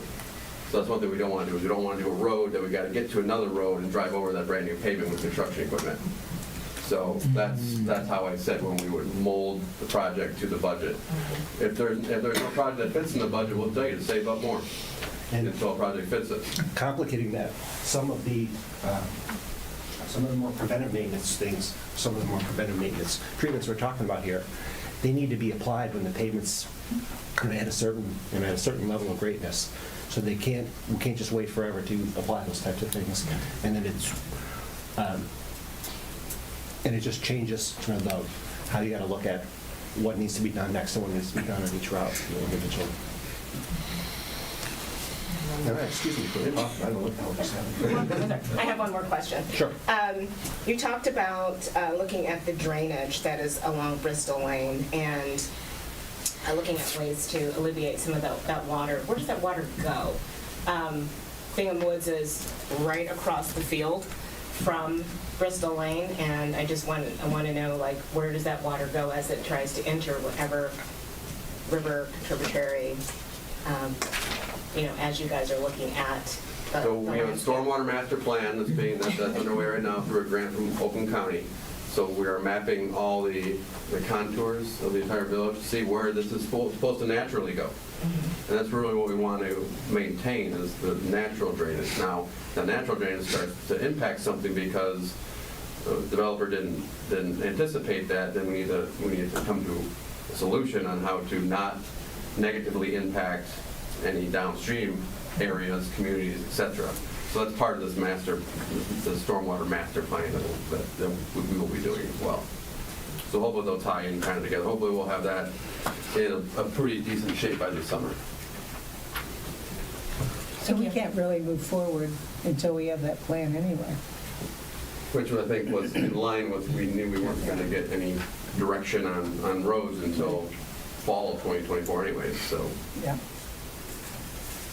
Yeah, because we got to find money. Were there any other questions?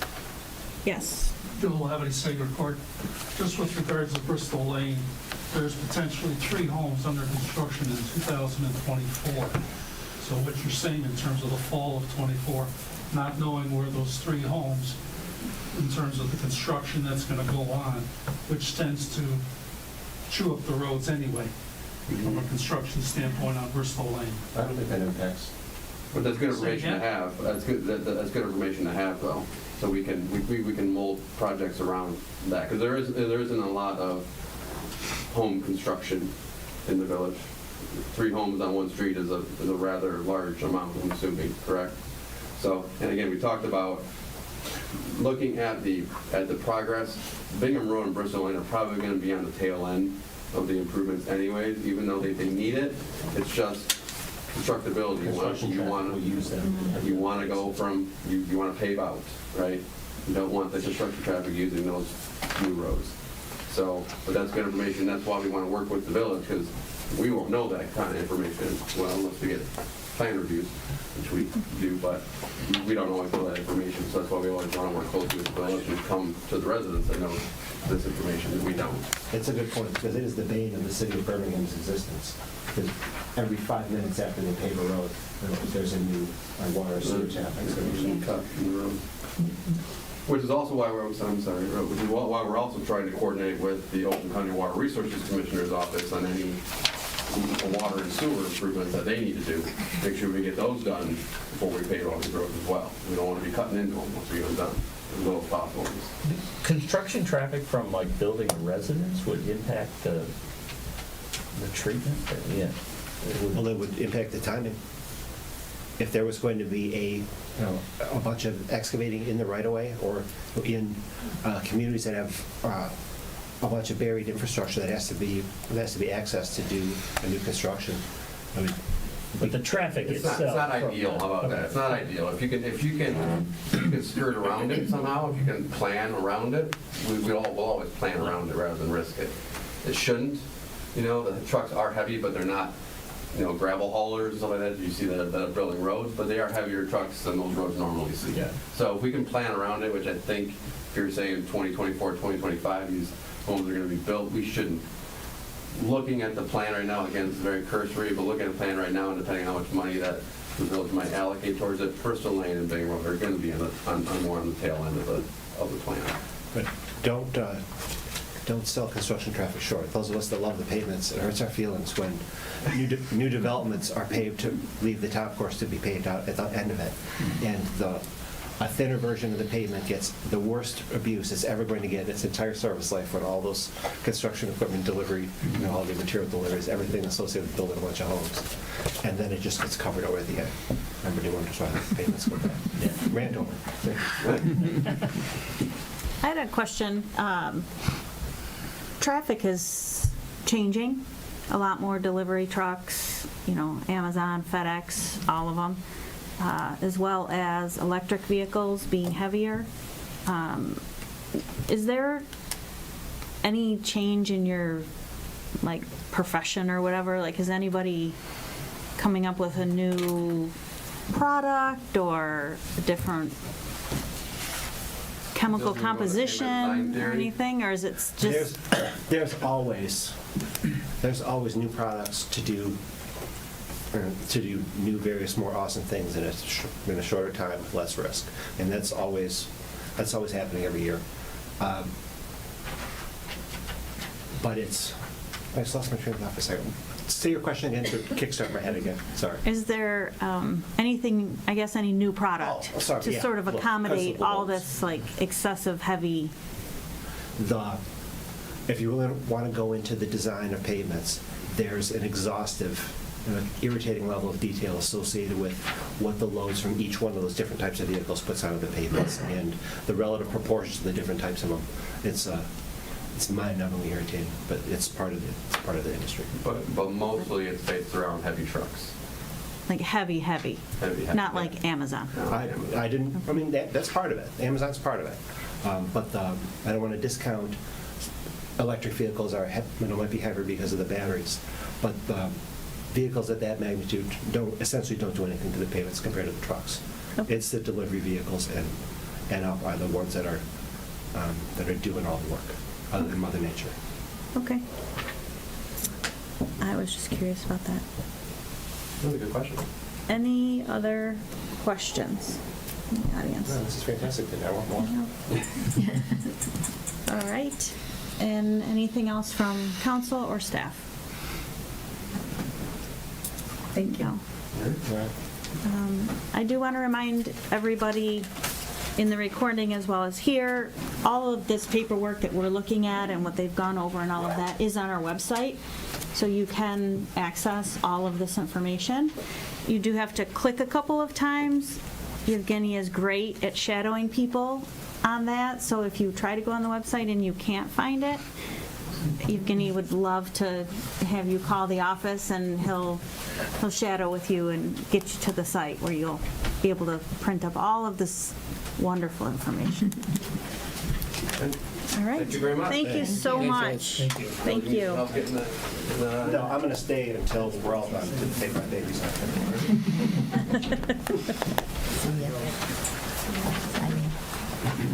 So, Madam President, could we discuss where we're at on the whole road thing for a couple of minutes, or do we want to move on? We can discuss where we're at. I was just going to let them clear out a little bit.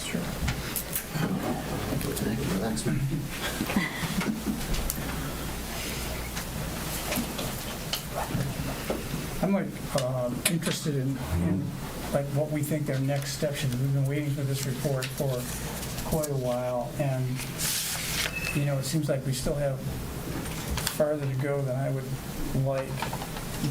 I know at one time we were talking about having a public meeting with regards to the roads and exactly where we are. Is that something that we're at the point now where we should start thinking about doing? Should we think about sending out a new newsletter like Ken sent out before, which I thought was very helpful in terms of getting people some information and then updating it with what we know now? Is it still too early? What do people think? Where do people think we should go from here? Personally, I think we need to include all areas that require attention to stormwater runoff, that report. I do know that the engineering firm I used for my property survey had a lot of that information from my neighbors' houses as well that they had done. So there may be a plan already existing with some of that information available. What wouldn't be there would be where homeowners did excavation, additions, houses were rebuilt, and the property elevations changed. Every time that happens, you need a new survey, which is why I've had two. But I think I can't imagine that we'd redo a road and not address the ditches and culverts. I have a culvert under the road in front of my house where the end is broken off. and it's I visible. mean, I think they have addressed it. Yeah, I think that's in there, what Yeah. they're Yeah. proposing. Yeah, that Right, is- but I'm just saying, there are things that need to be done, so. Right, well, I agree there are things that need to be done. I just, like, for my, and this is just a back of the envelope kind of thing, but they're telling us that the total cost is $9 million. Our treasurer's telling us that we have $3 million on hand that we can use. I'm not good at math, but that, to me, means we're $6 million short. I understand that, and one But that's if addition- we did it all at once, too. Right. Yeah. One additional mill of taxes is about $200,000, right? Yeah, based upon current taxable value. That means 30 mills of taxes to get to $6 million. Now, that doesn't have to be done in 1 year, it could be done in 3 years or 5 years, but that is a lot of money. And each additional year that we wait, as I understand it, because of inflation, the cost is going to go up another $360,000 a year. So that, I mean, to me, that's a pretty daunting task. And at some point in time, we're going to have to, I think, get a broader understanding of what the community wants to do. I mean, it's possible that the community might take a look at this and just say, nuts. The roads aren't that bad. When I'm saying that, I'm hoping we can find some other way to do it, because I think the longer we put it off, the worse it's going to be. But I'm also not interested in doubling somebody's taxes. First of all, I don't think it would pass. I don't think it would pass. I think that's a very astute comment. In particular, I can tell you that I've talked with people in my neighborhood. One of the streets that would not be impacted by this, and there's no way that, in my opinion, people in my neighborhood are going to vote for a 10 mil increase to fix other people's roads. It's just not going to happen. And so I'm at a loss as to where to go from here. But the other part of me says that each year that we put this off, it's going to get worse. Yeah. So I'm sort of like struggling as to what to do. That's why I asked the question about, are there financial experts around that could help us try to figure out a way to do this? Because, I'll shut up now. One of the things I thought was interesting is that how much money do you have, that determines what we can do. So it's almost looking at reverse-wise.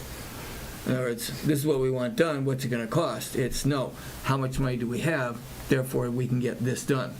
I agree, I think we need to start as soon as possible on some of this stuff, just because that 4% per year is going to increase a lot.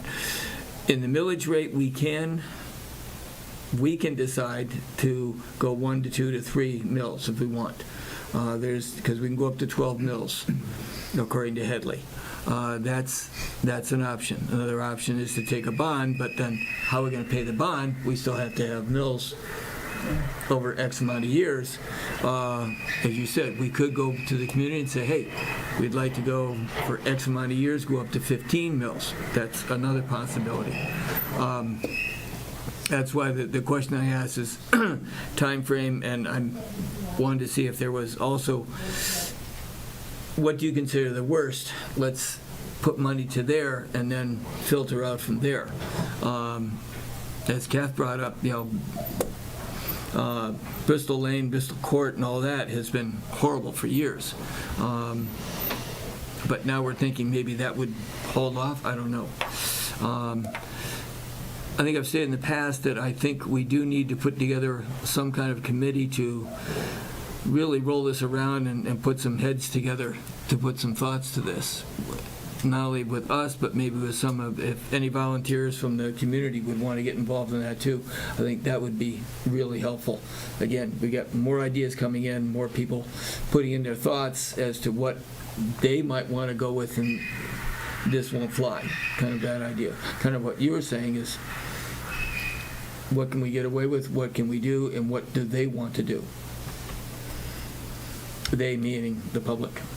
I think I think that's a good idea to at least have a smaller group of starting with a smaller group of the council, some kind of committee like we do for other big things, that could also engage with the public to, and I think that group should work through a few scenarios. One might be an option that would get this, implement this plan over 15 years, which would be probably what it would take if we didn't go to the public for a millage increase. Could look at it on a scenario that part of the costs get paid for by the people on the road, because part of it could be paid through, I think, or all the way up to a scenario that's do the entire village in 2025 through a bond raise and pay for it over 10 years and what that looks like. So I think developing a few of those scenarios and getting feedback from the public on those. But I think to develop those scenarios, I don't think it's going to be feasible to do in this meeting, in this type of meeting. No, we need. That sounds like that's right up your alley. I'm just saying. Not really, but I think if I'd be happy to participate in something like that, but it's not. I think that would be better done in a smaller group, like we do in other subcommittees, because I think we're encumbered by what we can do in these meetings, and I appreciate that you opened it up for questions while they were here, because I think that's helpful. But if it could be done in a subcommittee that maybe has a little less restrictions, I think that would. Yeah, and as you said, come up with a number of scenarios. Makes sense. Yeah. Here's a possibility, here's a possibility, here's a possibility. Yeah, like one year, 5 years, Yeah. 10 years. And then kind of, okay, how are we going to pay for it? If we do it this way, how are we going to, And maybe the first scenario, or let's say is what can we do, if we raise the millage to what doesn't require a vote, how long does that take to pay for? Right. That's the cheapest scenario, all the way up to doing it all in 1 year, and maybe 2 in between is the right. But we'd still have to increase the millage if we took a bond, but again, this is what a committee can come up with. Here's some scenarios, here's what we think. Maybe one slide for each of those scenarios that communicates to, that the public could understand sort of one slide on each of those, not 10 slides on each, but something fairly condensed for the committee to consider, and then to get feedback, the council to consider, and then get feedback from residents. Because we can throw a bill in have an there, too. interesting situation that a large part of our population lives on private roads. So it is I don't think that the voting would follow what other communities have had without some other consideration. However, at the same time, they do live in the village. They are. 100%. And I think I think they're all our roads. I live on a private lane, but I think these are my roads too, because they impact the value of my home and all those things. But for my road, I wrote a check. But I think you and I agree, we need more people involved than just what we have here. Feedback for sure. Yeah, absolutely. Yeah. I could not agree more. Well, we also have some people in the village that are retired engineers that may have some knowledge that would be constructive. So we might want to consider taking a look at that aspect. Well, Ken and I have spoken at length about this very thing. So I think we will be putting a committee together. The structure of the committee would probably be best that, maybe one person from each area. We have a street off a 12 Mile, maybe a representative from a condo association, one from Bristol, one from Bingham. The committee, I think, would be most effective if it was maybe 5 community members and a couple of council members. Yeah, don't make it, not 20 people. No, it's going to need to be a small group. They would need to meet here in council chambers on a regular, like monthly basis, which would be open to the public. So the public would always be able to have part in those meetings.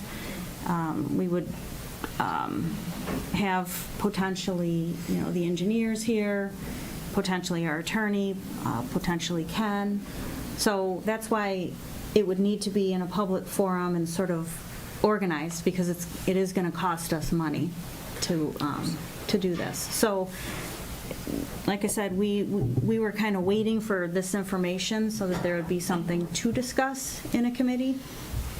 So I don't know what would be the best to have people apply, or if somebody, like I said, I would like the village to be represented. Yeah.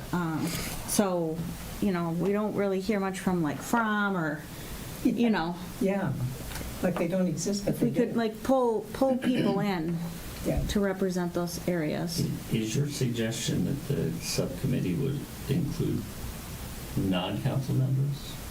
Yes. Like mostly non-council members? Well, like I was saying, like 3 to 5 people probably total. Well, it is going to be an advisory board. It's not like if they vote and make decisions. No. Right, it's strictly advisory. It's strictly advisory, yeah. Right, and we can't have 3 board members on. No. You couldn't Well, have you 4. can have 4. You could not have 4 council You members. can't have 4 council, that's right. Right. But I was thinking 1 or 2 council members, a staff member, potentially the engineers would. That's why it would need to be scheduled. And, if we say it's on this day, it's got to be on this day, because it would need to be on their schedule and they would be paid to Can be we here. start with just the residents and the council members? Can we do an org meeting with them before we bring anybody else in? We can, but I still think that that committee would make a decision as to, we're going to meet on one Thursday a month or whatever. Like, it needs to be scheduled for a lot of different reasons. And it would have to happen in council chambers, and the public would need to be made aware. No, I think what Kathy's saying is to not have the consultants initially, right? Yeah, they don't Because need to they hear the have first put up- meeting. Right. But Well, yeah. they've put up so much information, and if we do have the acronyms, Right. we'll know what it is, but then, people would have to, this is so thorough that we would know what you have presented, and then they would have to be familiar with what they presented. The map would also be helpful. Yeah. I do too. I'm a map kind of person. And Yeah, I love that map might be helpful. The other question I have is you mentioned that Bristol and Bingham Road would probably be the last 2. But if you do it according to paying as you go, or doing what you have money for, and you're doing a road that then is going to be run over as you're doing Bristol, you know what I'm saying? So you have to have that in mind too, that you're not Build running, out the- yeah. So if you're doing from what's affordable to what's not, you're not building out, you're not coming out to. Well, part of scheduling and sequencing the plan has to be understanding of what the schedule of the funding is going to be, so the best, most efficient program can be developed that uses the money most effectively and Right. doesn't screw up what's there. Right. As possible. And then once you do a road, or can you only do a road and the drainage and everything all at one time? Or could the drainage be done, for instance, on Bristol, since it's such a problem? And then when you have the money to do Bristol, That's an idea too. do the road after you've done the drainage. So at least you have the drainage issue. I would do it in that order too. Drainage, then road versus road and drainage, so. Yeah, that's something like, you might get a little overlap in work, but you could. So in 2025, you could do the drainage, in 2026, you could do the road kind of idea? Yeah, but like, say if you had to do a cross culvert or something like that, you gotta dig up the road, you gotta put something Right. back, right? In the meantime, so that's an area where you're overlapping Right. work. But, so, I mean, there might be minor things like that, but yes, you could. And that's when the money's coming in a fixed schedule, sometimes those are the things that have to be decided, how to draw the line of where one project stops and when the next one starts. And its ramifications. You guys may end up getting a lot of phone calls. It's funny, because drainage is the opposite, roads, you work your way out, drainage, you gotta start at the bottom and work your way up. So it's kind of. Brad and I are polar opposites in many ways. Well, and I think the committee would gain, collect the questions, and then, once things were rolling, like I say, they would come and kind of answer the questions. So let's get that question ahead of time. Yeah. We can give you better answers, give you displays and illustrations, something like that better help illustrate the point, not just the same way. Right. You mentioned that you talked with Ken about this previously. Can I assume that Ken and probably even Bill would have the time to be a part of this committee? Right. It would have to be an Or- evening meeting, and we would make time for that. That's no problem. Just can't be on the fourth Monday. Or I'm third, saying depending on the month. Right. It would be a scheduled thing, to make sure that everybody would be available. But once the schedule's set, it's set. There's no Right. floating around, I mean, we would want to make sure that it's a constant thing, that so people could rely on coming into this room at a certain time. And it might have to be more than monthly, frankly. It'd have to be Yeah. bi-weekly, perhaps, or at least to start off. Yeah. I'm definitely for getting more input from other people in the village, because I don't have a solution to this, so I mean, more input, I think the better. I'm a little leery about a committee developing knowledge that isn't then passed on to the council, because it's going to be the council that's ultimately going to have to make the decision, right? So I'm not quite sure how that will work. In other words, if they start, well, I assume the committee is just mainly looking at this time in terms of the financing and is that the theory, the financing and and how it in order, like? Well, I think that Aaron talked about developing some budgeting scenarios, and that's probably prudent. As for the order, I mean, the order depends on how much money and how bad the roads are, and they would help us put together a capital improvement project, they meaning the engineers. I don't know that we can't just say, the committee can't pick the order of which road gets done first. I don't think that's prudent or fair. I think that would be a recommendation perhaps, but that would be it. Yeah. And as for sitting around people coming to the meeting, I mean, it would be an advisory committee only, and all that knowledge, or all those questions that were answered, all of that would come to the council ultimately, and the council would make the decision.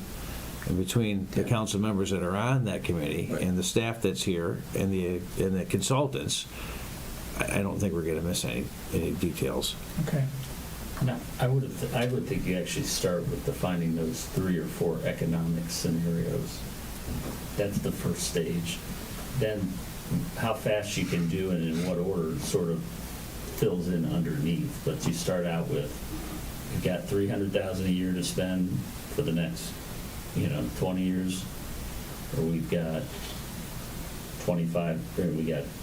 15 million in 25.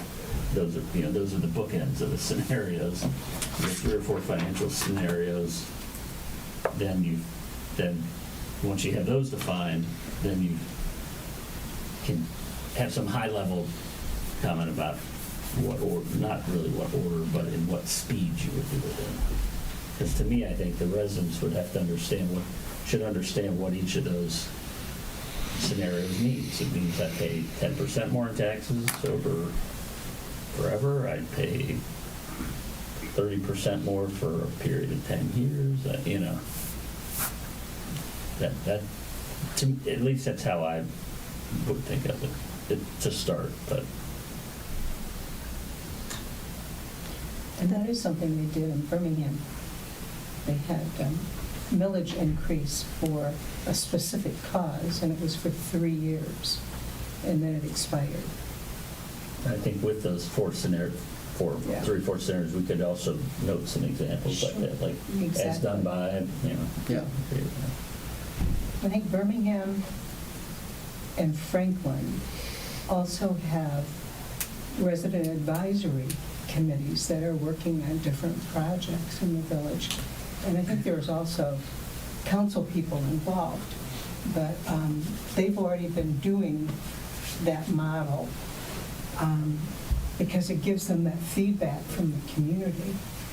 And I especially like your idea of picking people from different segments. Yeah. Because then you reach out to that community, and hopefully they're people that are popular and no other neighbors that can help out with that. That's a great idea. It would definitely help with the communication to get into some of those neighborhoods.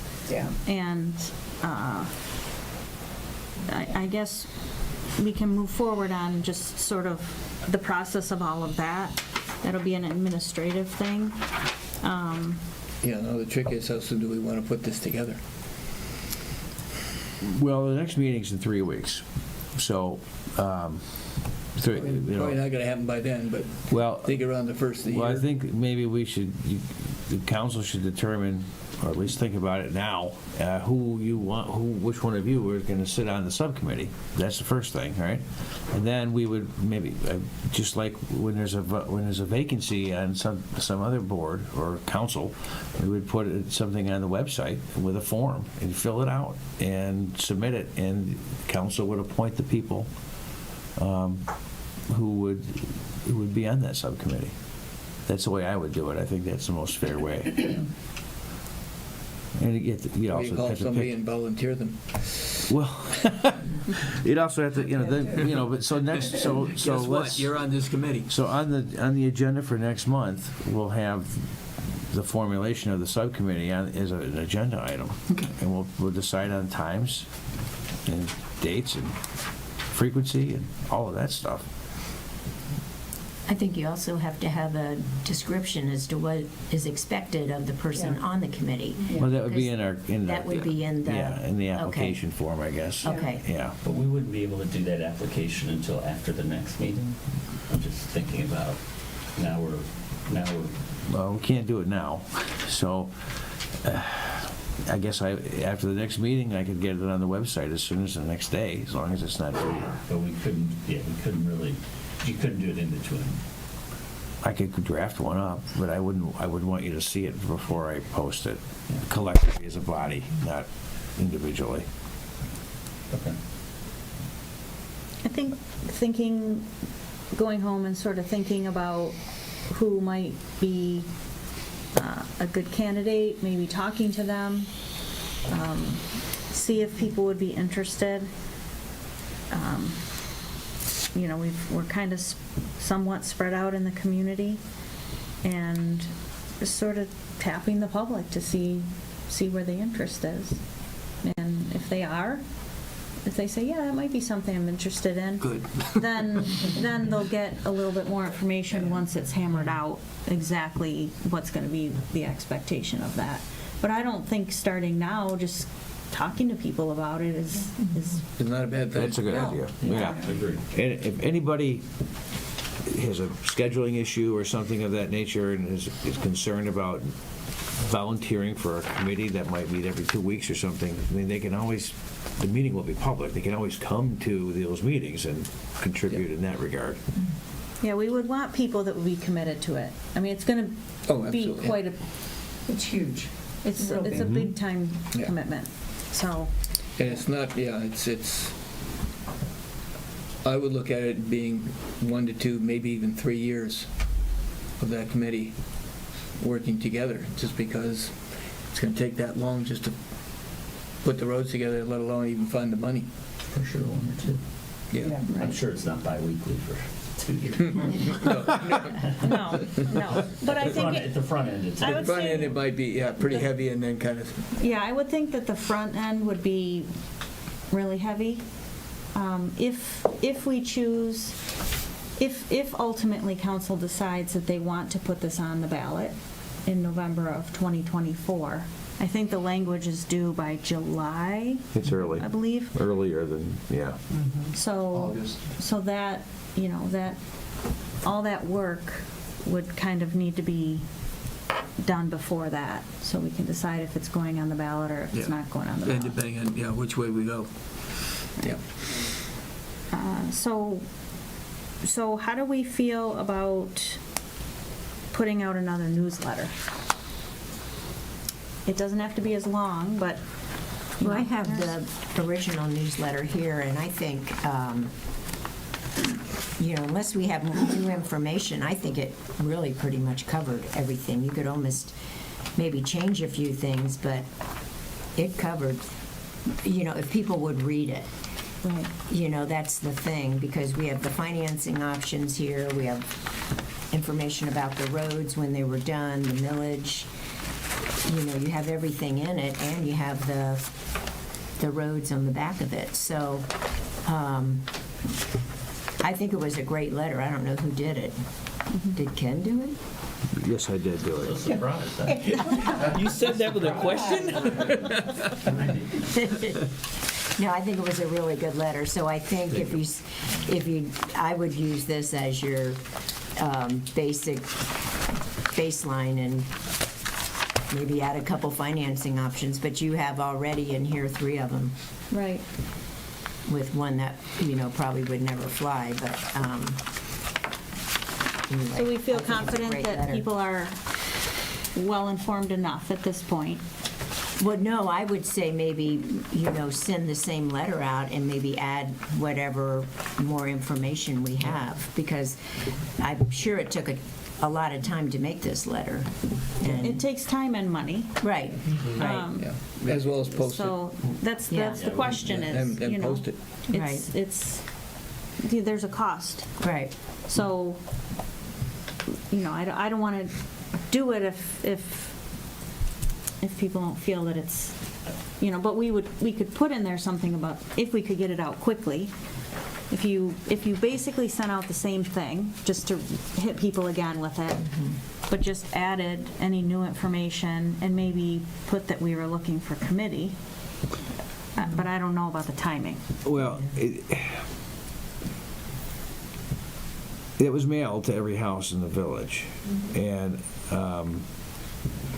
if we moved on it after the next meeting, right, and then got it in the mail, I mean, some information would have to be tweaked. Obviously, the numbers of 8 to 4, 8 to whatever the number, 8 to 12, 8 to 14, whatever it is, or 9, that would have to be added into that. The fact that we're forming a committee with a form, that would be part of it, so we'd have to remove certain things. I don't want to make it longer. I don't want to send the same thing out over again either and confuse people like, I just had this. So I guess. My suggestion would be, I thought it was excellent. I think there's more information here tonight. I think we should form the committee, come up with some of these options, and then have like generation 2 of this letter with more new information. Yeah. I think that would be my vote if I had one. Because I think I don't think the update would be that meaningful. I think, for the cost and time, I think if people are calling wanting an update, you have a lot of other material we can send them, and I think 6 months from now we'll have, before June or July, Right. by March or April, that would be the time when we'd say, we've had this committee, with residents, we put together these options, give your feedback. Right. I guess I was more leaning, I was trying to get it out that we were forming a committee if anybody was interested. But I We can think, can we email do that blast that. separately? But Yeah. do we have to meet to approve the form? I mean, we want to have people that have certain work experiences, capital projects, construction, that type of thing, financing, Yeah, and project people management. that yeah. have, but, so we put together the application looking for volunteers, and can we just send it to us and we approve and, send it out via email at least to get people aware of what we're looking for?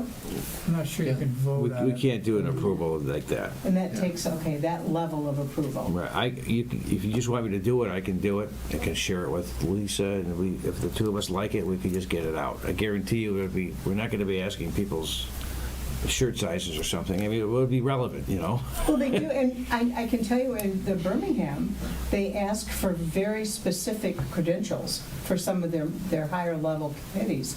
And of course, they have a much larger population. But- I would be fine delegating that. The design and approval of the form to. All right. Yes. You'll ultimately be selecting the folks anyway, so. Yeah. And if we can always say if there's something that is not on the form, if you want to attach a resume or something, you feel free to do that. Yeah. And then we can get it on the website and I can e-blast it out. But I was thinking about the e-blast. I'm not sure that we need another full-fledged mailing at this time. Okay. 'Cause I was just thinking like you could, in the e-blast, say something like, we got this information from our consultants about the cost, which we've been waiting for. We're thinking about appointing a committee. Here's the form. You might even refer to this. Well, the report's already on our website. Pardon? The report, Right. detail is on the website, so Yeah. anybody can reach that if they want to look at the detailed engineering information. that's That's true. available. So Yeah, the that's- email blast just puts it back in their head, says, hey, take a look. Right. So we'll work on a form. Mm-hmm.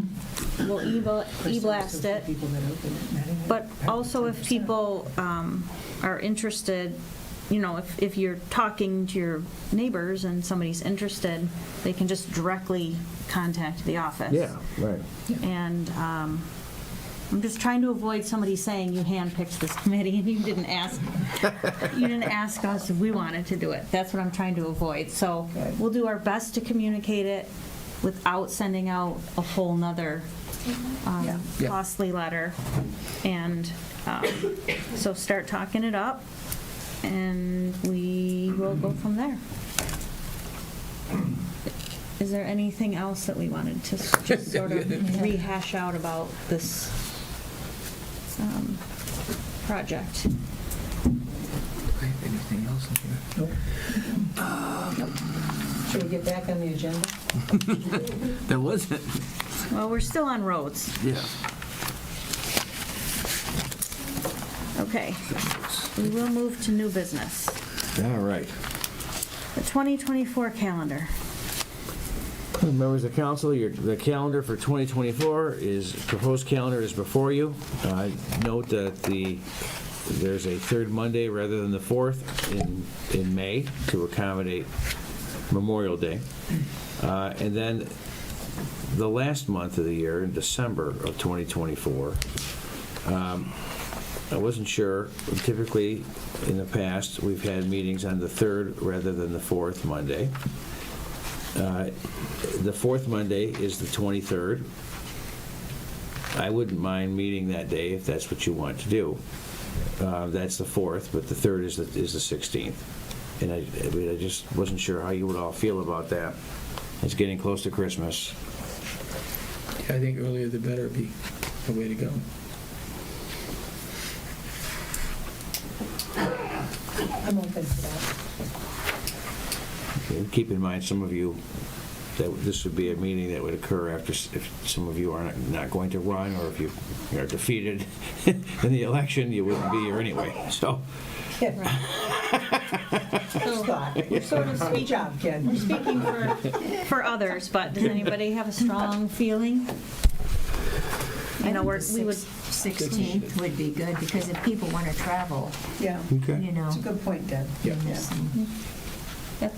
that's why we put them both on there, because it was like, it could go either way on it. So let's say the 16th. Okay. I move to approve the council meeting dates with December 16th. Is there a second? Any discussion? All in favor? Aye. Any opposed? Motion passes. All right, thank you. Bill?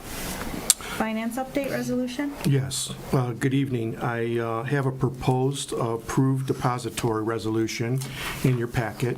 And I just wanted to spend a real quick time. I also put a summary memo in, but just to cover it, we did it last council meeting where we approved and changed the depositories. I constantly review the current market conditions that we have, and I found 2 credit unions based in Michigan that I would like to put in place onto the approved depositories. Reason being is they have a very attractive short-term certificate of deposit rates. One specifically is at 7.75%.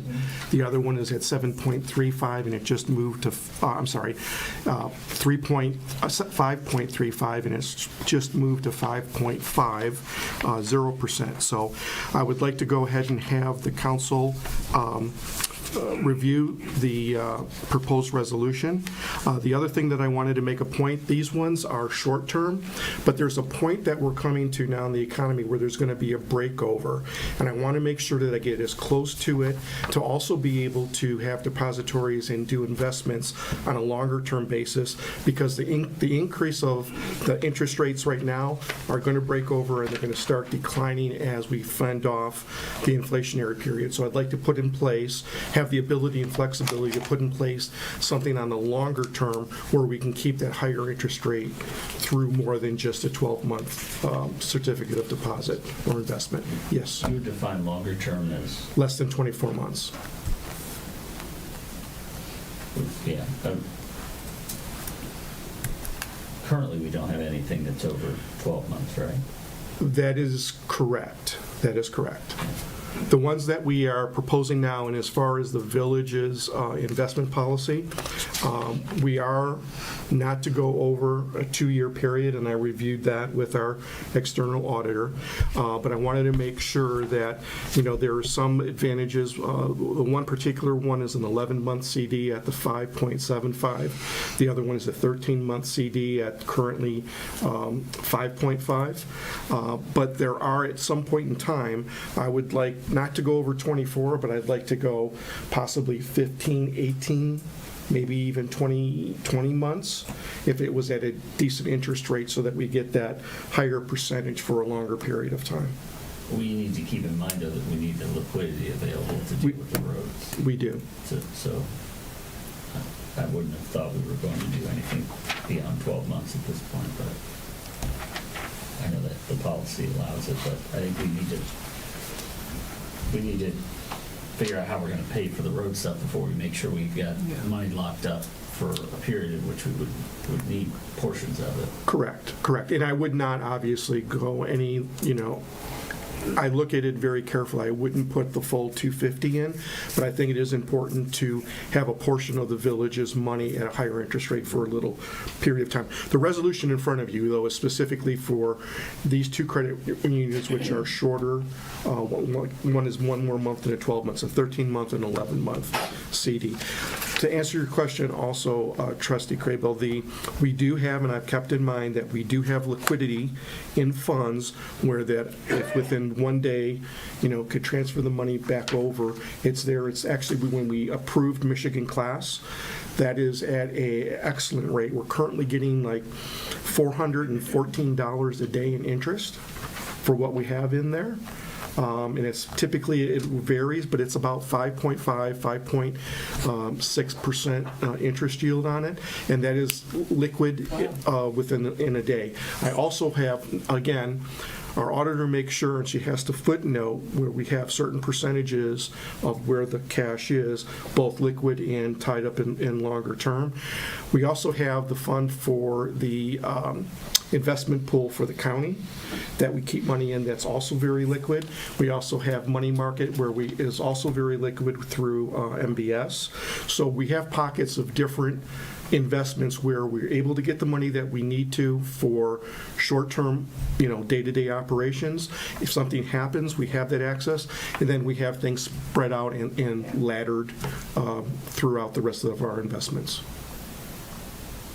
But that's the resolutions in front of you now, is to add the Dork Financial Credit Union and the Michigan United Credit Union.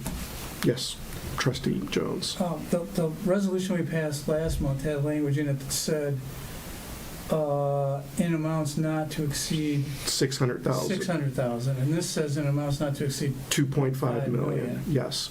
The reason for that is, again, I wanted to increase the cap that we have because we are butting up against it with MBS, with the number of investments that we have in there, and I just wanted more headroom to be able to move things in and out to take advantage of whatever the market may have to offer.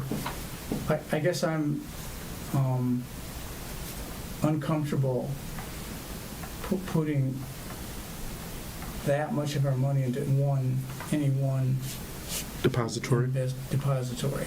I mean, I'm fine with the two savings and loans being added. I'm not, I don't know, maybe I'm just overly cautious, but 2.5 million, we only have like 4 million, right? Something like that. I think that's a lot in one depository. And again, I completely understand the concern. I'm just giving a not to exceed, not to say that we would butt up against it, but instead of, unless council would rather have me continue to just keep monitoring, and if we get somewhere near, I think we're like 1.9 right now with MBS, including all the funds that are in it. Things move in and things move out as things expire. But that's a council decision. That's up to you. I just proposed, after talking with Raina, the 2.5 million in any one depository. Well, I'm confused then, because last month we said not exceeding 600,000, and there's more than 600,000 right now in one depository? In different investments, as we've added into MBS, yes. Yes, and that's why I want to make sure that we're in compliance. Well, that's not good, is it? I mean, if we have a resolution that says not more than 600,000, and we have more than 600,000, that's not good, is it? No, that's why I wanted to make sure that we're in compliance. Is that money liquid? Is that money? Portions of it are liquid. It is all secured. It all meets both Public Act 20 and is either through United States-backed bonds or treasuries and/or FDIC insured. And MBS also has a insurance rider through Lloyd's of London that covers all funds that are invested within their various securities.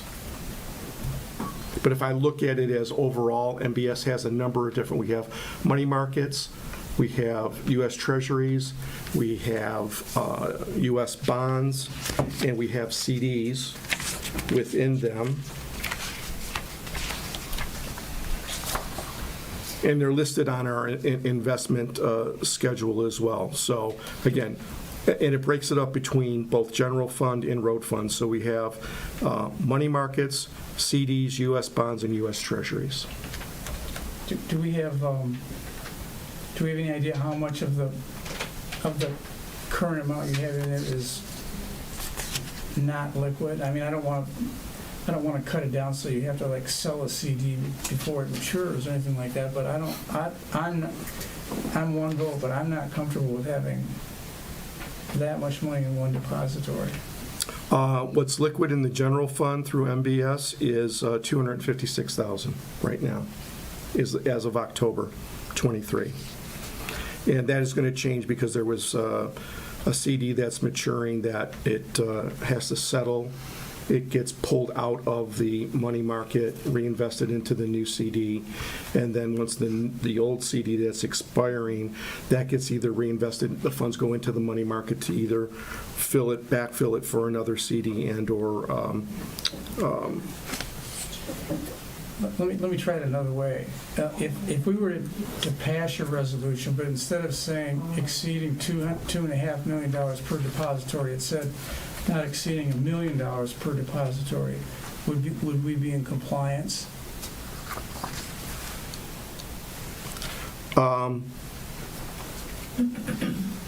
With MBS being at 1.9 million, no.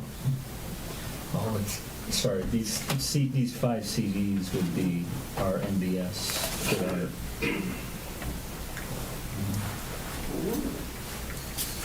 Sorry, I thought it was about $1 million of MBS, but it's not. It's $1 million. Yeah, so if I look down through it, we have 256,253 in money market with MBS. We have a CD subtotal of 933,000. We have U.S. Treasuries in the amount of 450,000, and we have U.S. bonds in the amount of 350,000. So I mean, these aren't, the risk for those doesn't lie in MBS, right? There's underlying certificates and things. Exactly, yes. But, so are you requesting that MBS be allowed to be at 2.5 or all institutions? Well, MBS is the largest portion of what our investment's in, so it would go to MBS because the fact that we're at like we're approaching 1.8, 1.9 million. I'm sorry, that wasn't, let me ask the question. Are you asking for the amount we're allowed to have at one institution be raised just for MBS? To the 250, to 2.5, yes. All entities? No, MBS. Can you help me understand how we got to 2.5 when we have a policy of 600? The 600 was what was the policy was prior to me coming on board. Sorry, let me ask the question more clearly. How did we exceed the 600? Why did we exceed the 600? The 600 was exceeded prior to me coming on board. And it was through the investments of putting the village's money in various different funds within MBS and other depositories. Other depositories are not at $600,000. It's just MBS's are what is in excess of the 600,000. Right. I guess the view was from the former treasurer that those didn't count because they're underlying by another. They were with another organization. Right, passed through MBS, correct. But I just want to make sure that we've got headroom so that we're not butting up against it for, I understand what you're expressing, Trustee Cribble. Yeah, it wasn't clear to me that until you just said that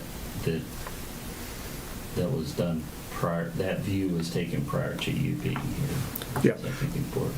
I look at it in view of the total number, even though it's within various different investments, it's all under MBS. And when I see it where it's at versus what the investment policy was at 600,000, that's when I said I decided to put it in front of you in a resolution so that it's increased to 2.5 million per depository. And when I say depository, I'm looking at MBS as a total. You see, this is my opinion, but I don't want it to be $2,500,000 for Flagstar Bank. No, or correct. Independent bank. And No. that's what this says, though, right? I mean, Well, I'm sorry if it was miswritten, but the 2.5 million was specifically, in my eyes, geared toward MBS to make sure that we had enough that was in there where it was not butting up against this. It's already obviously over the 600,000. I view as MBS as, even though it has different investments in the deposit, since we're above the 600,000, that's why I wanted to adjust it. So if you look at MBS as I've got this much here, this much here, this much here, this much here, this much here, but it all accumulates to 1.9. Correct. So you're kind of looking at it as each one is separate? Yes, within that. Even though yes. it's all controlled by, okay. Yes. Because I look at MBS as the agent that provides the investment in various levels through different depositories. So at that point, then the 600,000 would match. yes, yes. My concern was overall looking at MBS, this number, because if you look at each individual CD that's with a different institution, they're under the 600,000. What's not is the accumulation of the entire investment that MBS holds. So if we rewrote this to say, okay, therefore is resolved, blah, blah, blah, amount not to exceed $2,500 per deposit for MBS, all others would be at 600. Yes, or we can, or, again, and I apologize for taking up council's time, maybe we can leave it at the 600,000 and I write a separate investment policy that increases or talks to the monies that we have on deposit and invested within MBS as our agent. How about if we change it to not exceeding $600,000 per depository paren other than MBS, close paren? Okay. And go ahead. I think it's more, I think that's a good change. I think that we should be clear that it could be up to whatever amount for MBS acting as an agent, but that the underlying security should be limited to the 600. And that's a nuance that I'm not sure we can correct in the meeting, but that's to me is different than, because I don't think I also wouldn't think it makes sense to have 2.4 million in MBS in one investment. You'd want it spread out between different underlines, treasuries, things like that. So I'd be fine with MBS having more, whether it's 2 or 2.5 or whatever, as long as the underlying investment that's in is less than the 600. That to me, and all the other ones should. So each one is capped at 6, even though it's all under one umbrella. Because that umbrella is that, I mean, they're Is essentially MBS, acting yeah. as an agent for the underlying Correct, yeah. security, I believe. Madam President, Yes. let me ask a couple questions. Yes. Bill, would it matter if we pulled this off the agenda and simply rewrote it for next month? Yes. It would matter? No, I'm saying yes, that would not be. Okay, so we can simply do that. We Yes. can withdraw this today, rewrite this so that it's a little more clear, and come back on the 18th of December for resolution approval. Do Does you need that a sound motion fair? for that? Hmm? Do you need a motion for that? No, we can just withdraw it. I just want to make sure the language is clear, Yeah, that that it's clear what what we're trying to is do. being said, Yeah. so that when it's rewritten, do you want, like, are you all on the same I page? think if you Yeah. agree with mine. Yeah, I mean, I think we're on Yeah. the same page. Risk reduction.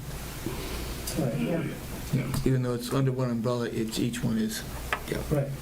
I know it's in the record already, but I would say that I have to recuse myself from any vote on this or discussion of the underlying institutions.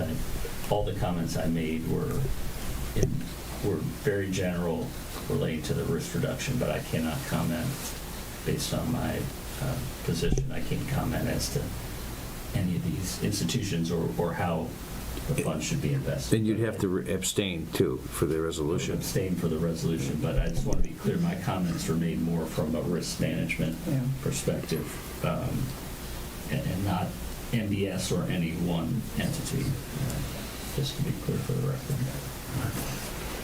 That's fine, let's withdraw it. Okay. And then I will go back to the drawing board and redraft it and make sure that, again, my whole view is I just want to make sure that we're in compliance overall. Okay. All right, let's revisit that next month. Yep. Okay. Thank you for that conversation and clarity. Old business, the agreement for IT services. Speaking of revisiting something, this was on the council agenda last month. It's necessary for the village to renew certain agreements with Oakland County for specific information technology services that the latter office offers to municipalities. The county presented the draft agreements, which are included in this packet, as well as last month. The services will include allowing for online payment of property taxes and the collection of and sharing of geographic information system data utilized for a variety of functions, assessing, engineering, logistics, etc. The county offers these services at no cost to municipalities. Village Attorney Dirk Beckerleg reviewed the drafts and has prepared a resolution for council's consideration, which is in your packet. At council's October 23rd meeting, I asked this item be removed from the agenda due to a concern regarding insurance. That concern has been addressed, and the council can move forward with approval if it so chooses. That insurance question related only to subcontractors of a community that would be dealing with this. We do not have anybody that would be handling this information in that regard. So, with that, I would ask, and I have to find the page in my collection of stuff here, that the council, where did it go? Where is it? Resolution? Yeah, I just need to find the resolution. What page is it? Oh, darn it. That's the It's PDF like page number's not page that helpful. 57, Ken. Page 57? Yeah. Keep going. It is. Here it is. It's the very last page in my collection. All right, okay. If someone were to offer this resolution and support it, we can do a roll call vote and move forward with it. I would move the resolution found in our materials. Thank you. Second. Any discussion? Roll call vote, please. Blackburn. Aye. Hedge. Aye. Hageman. Aye. Jones. Aye. Craybill. Aye. Mashigian. Aye. Okay, thank you much. Appreciate that. We are going to move to the treasurer's report, approval of the bills. Bill? Yes, we have two motions in front of council. The first one is to approve the November 2023 bills. In your packet, you will see that there is a report for check disbursements from October 20th, 2023 through November 21st, 2023 out of the general fund in the amount of $210,529.92. And under the gas and weight fund for the same time frame, October 20th, 2023 through November 21st, 2023, a total amount of checks dispersed within that fund was $2,280 even. Be glad to answer any questions that council may have. I just have one question.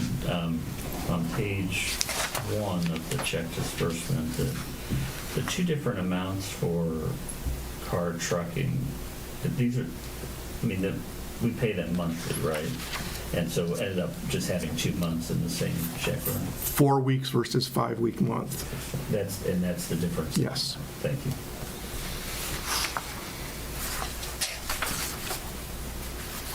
Any other questions? Who is Glass Logwood? That is our attorneys that represent us in traffic violations, I believe, or litigation that happens within the village. Typically, the majority of it is through, I believe, traffic violations as I'm looking through the invoicing. The Glass Law handles prosecutions. Yes. Not Defense. Not municipal, and guidance. Okay. Is there a motion to approve the bills? I move we approve the bills for this period of time. Second. Any discussion? All in favor? Aye. Any opposed? Motion passes. The next item under the agenda for Treasurer's Report is accept the financial statements as of October 2023. And in your packet, again, you will see the period ending for October 31st, 2023. As I always state as I review it, we are 4 months into the fiscal year, or 33%. If we look at the total expenditures that are out there, which is I always look at, we're tracking right along. I go back every council meeting or every month and look at what it was the last fiscal year, and even sometimes the last fiscal year prior. Sometimes I go back to, and we're tracking exactly what it was last fiscal year. We're at 30.2% for expenses. When we're 33% through the fiscal year, this year we're 30.51% on expenses. So everything is, like I said, tracking in line. If there's any questions that I could help answer regarding the October statement, I'd be happy to do so.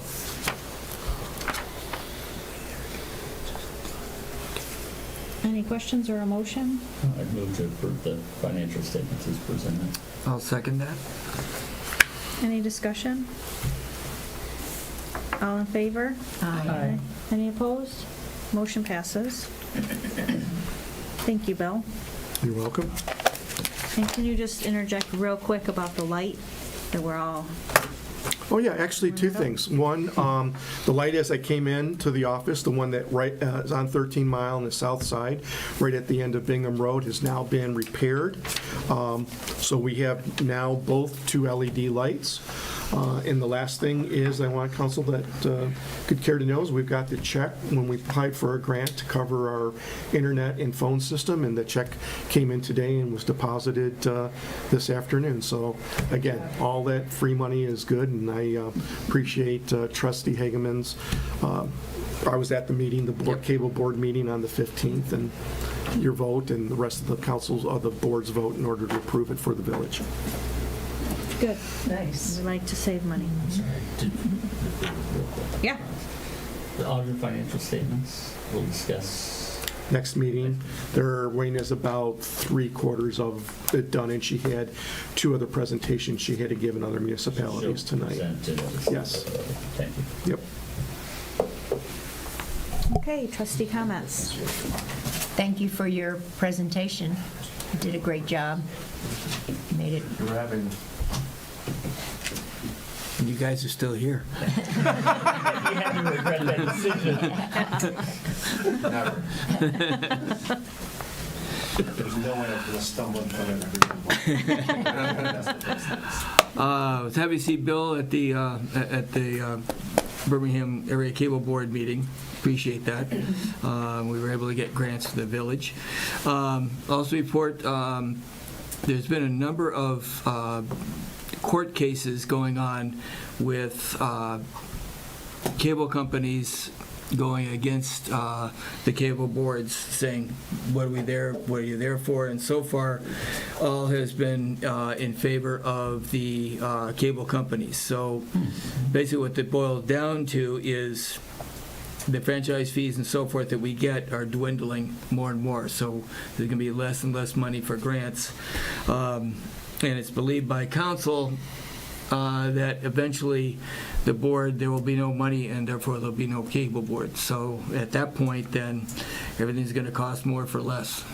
So just, it's there for a number of years, but we don't know how long. Interesting. Well, let's save the money while we can. Yeah. Trustee Mashigian? I can report that Baldwin Library is on track. They're entering phase 3 of the construction process, and it's beautiful. So very pleased with that. And Next is very happy to have the vote as successful as it was, and now the real work begins. Because they have timelines. They have to move out on a certain date, so under the gun. But it looks good. Good. I'm happy about it. Yeah. Trustee Grable?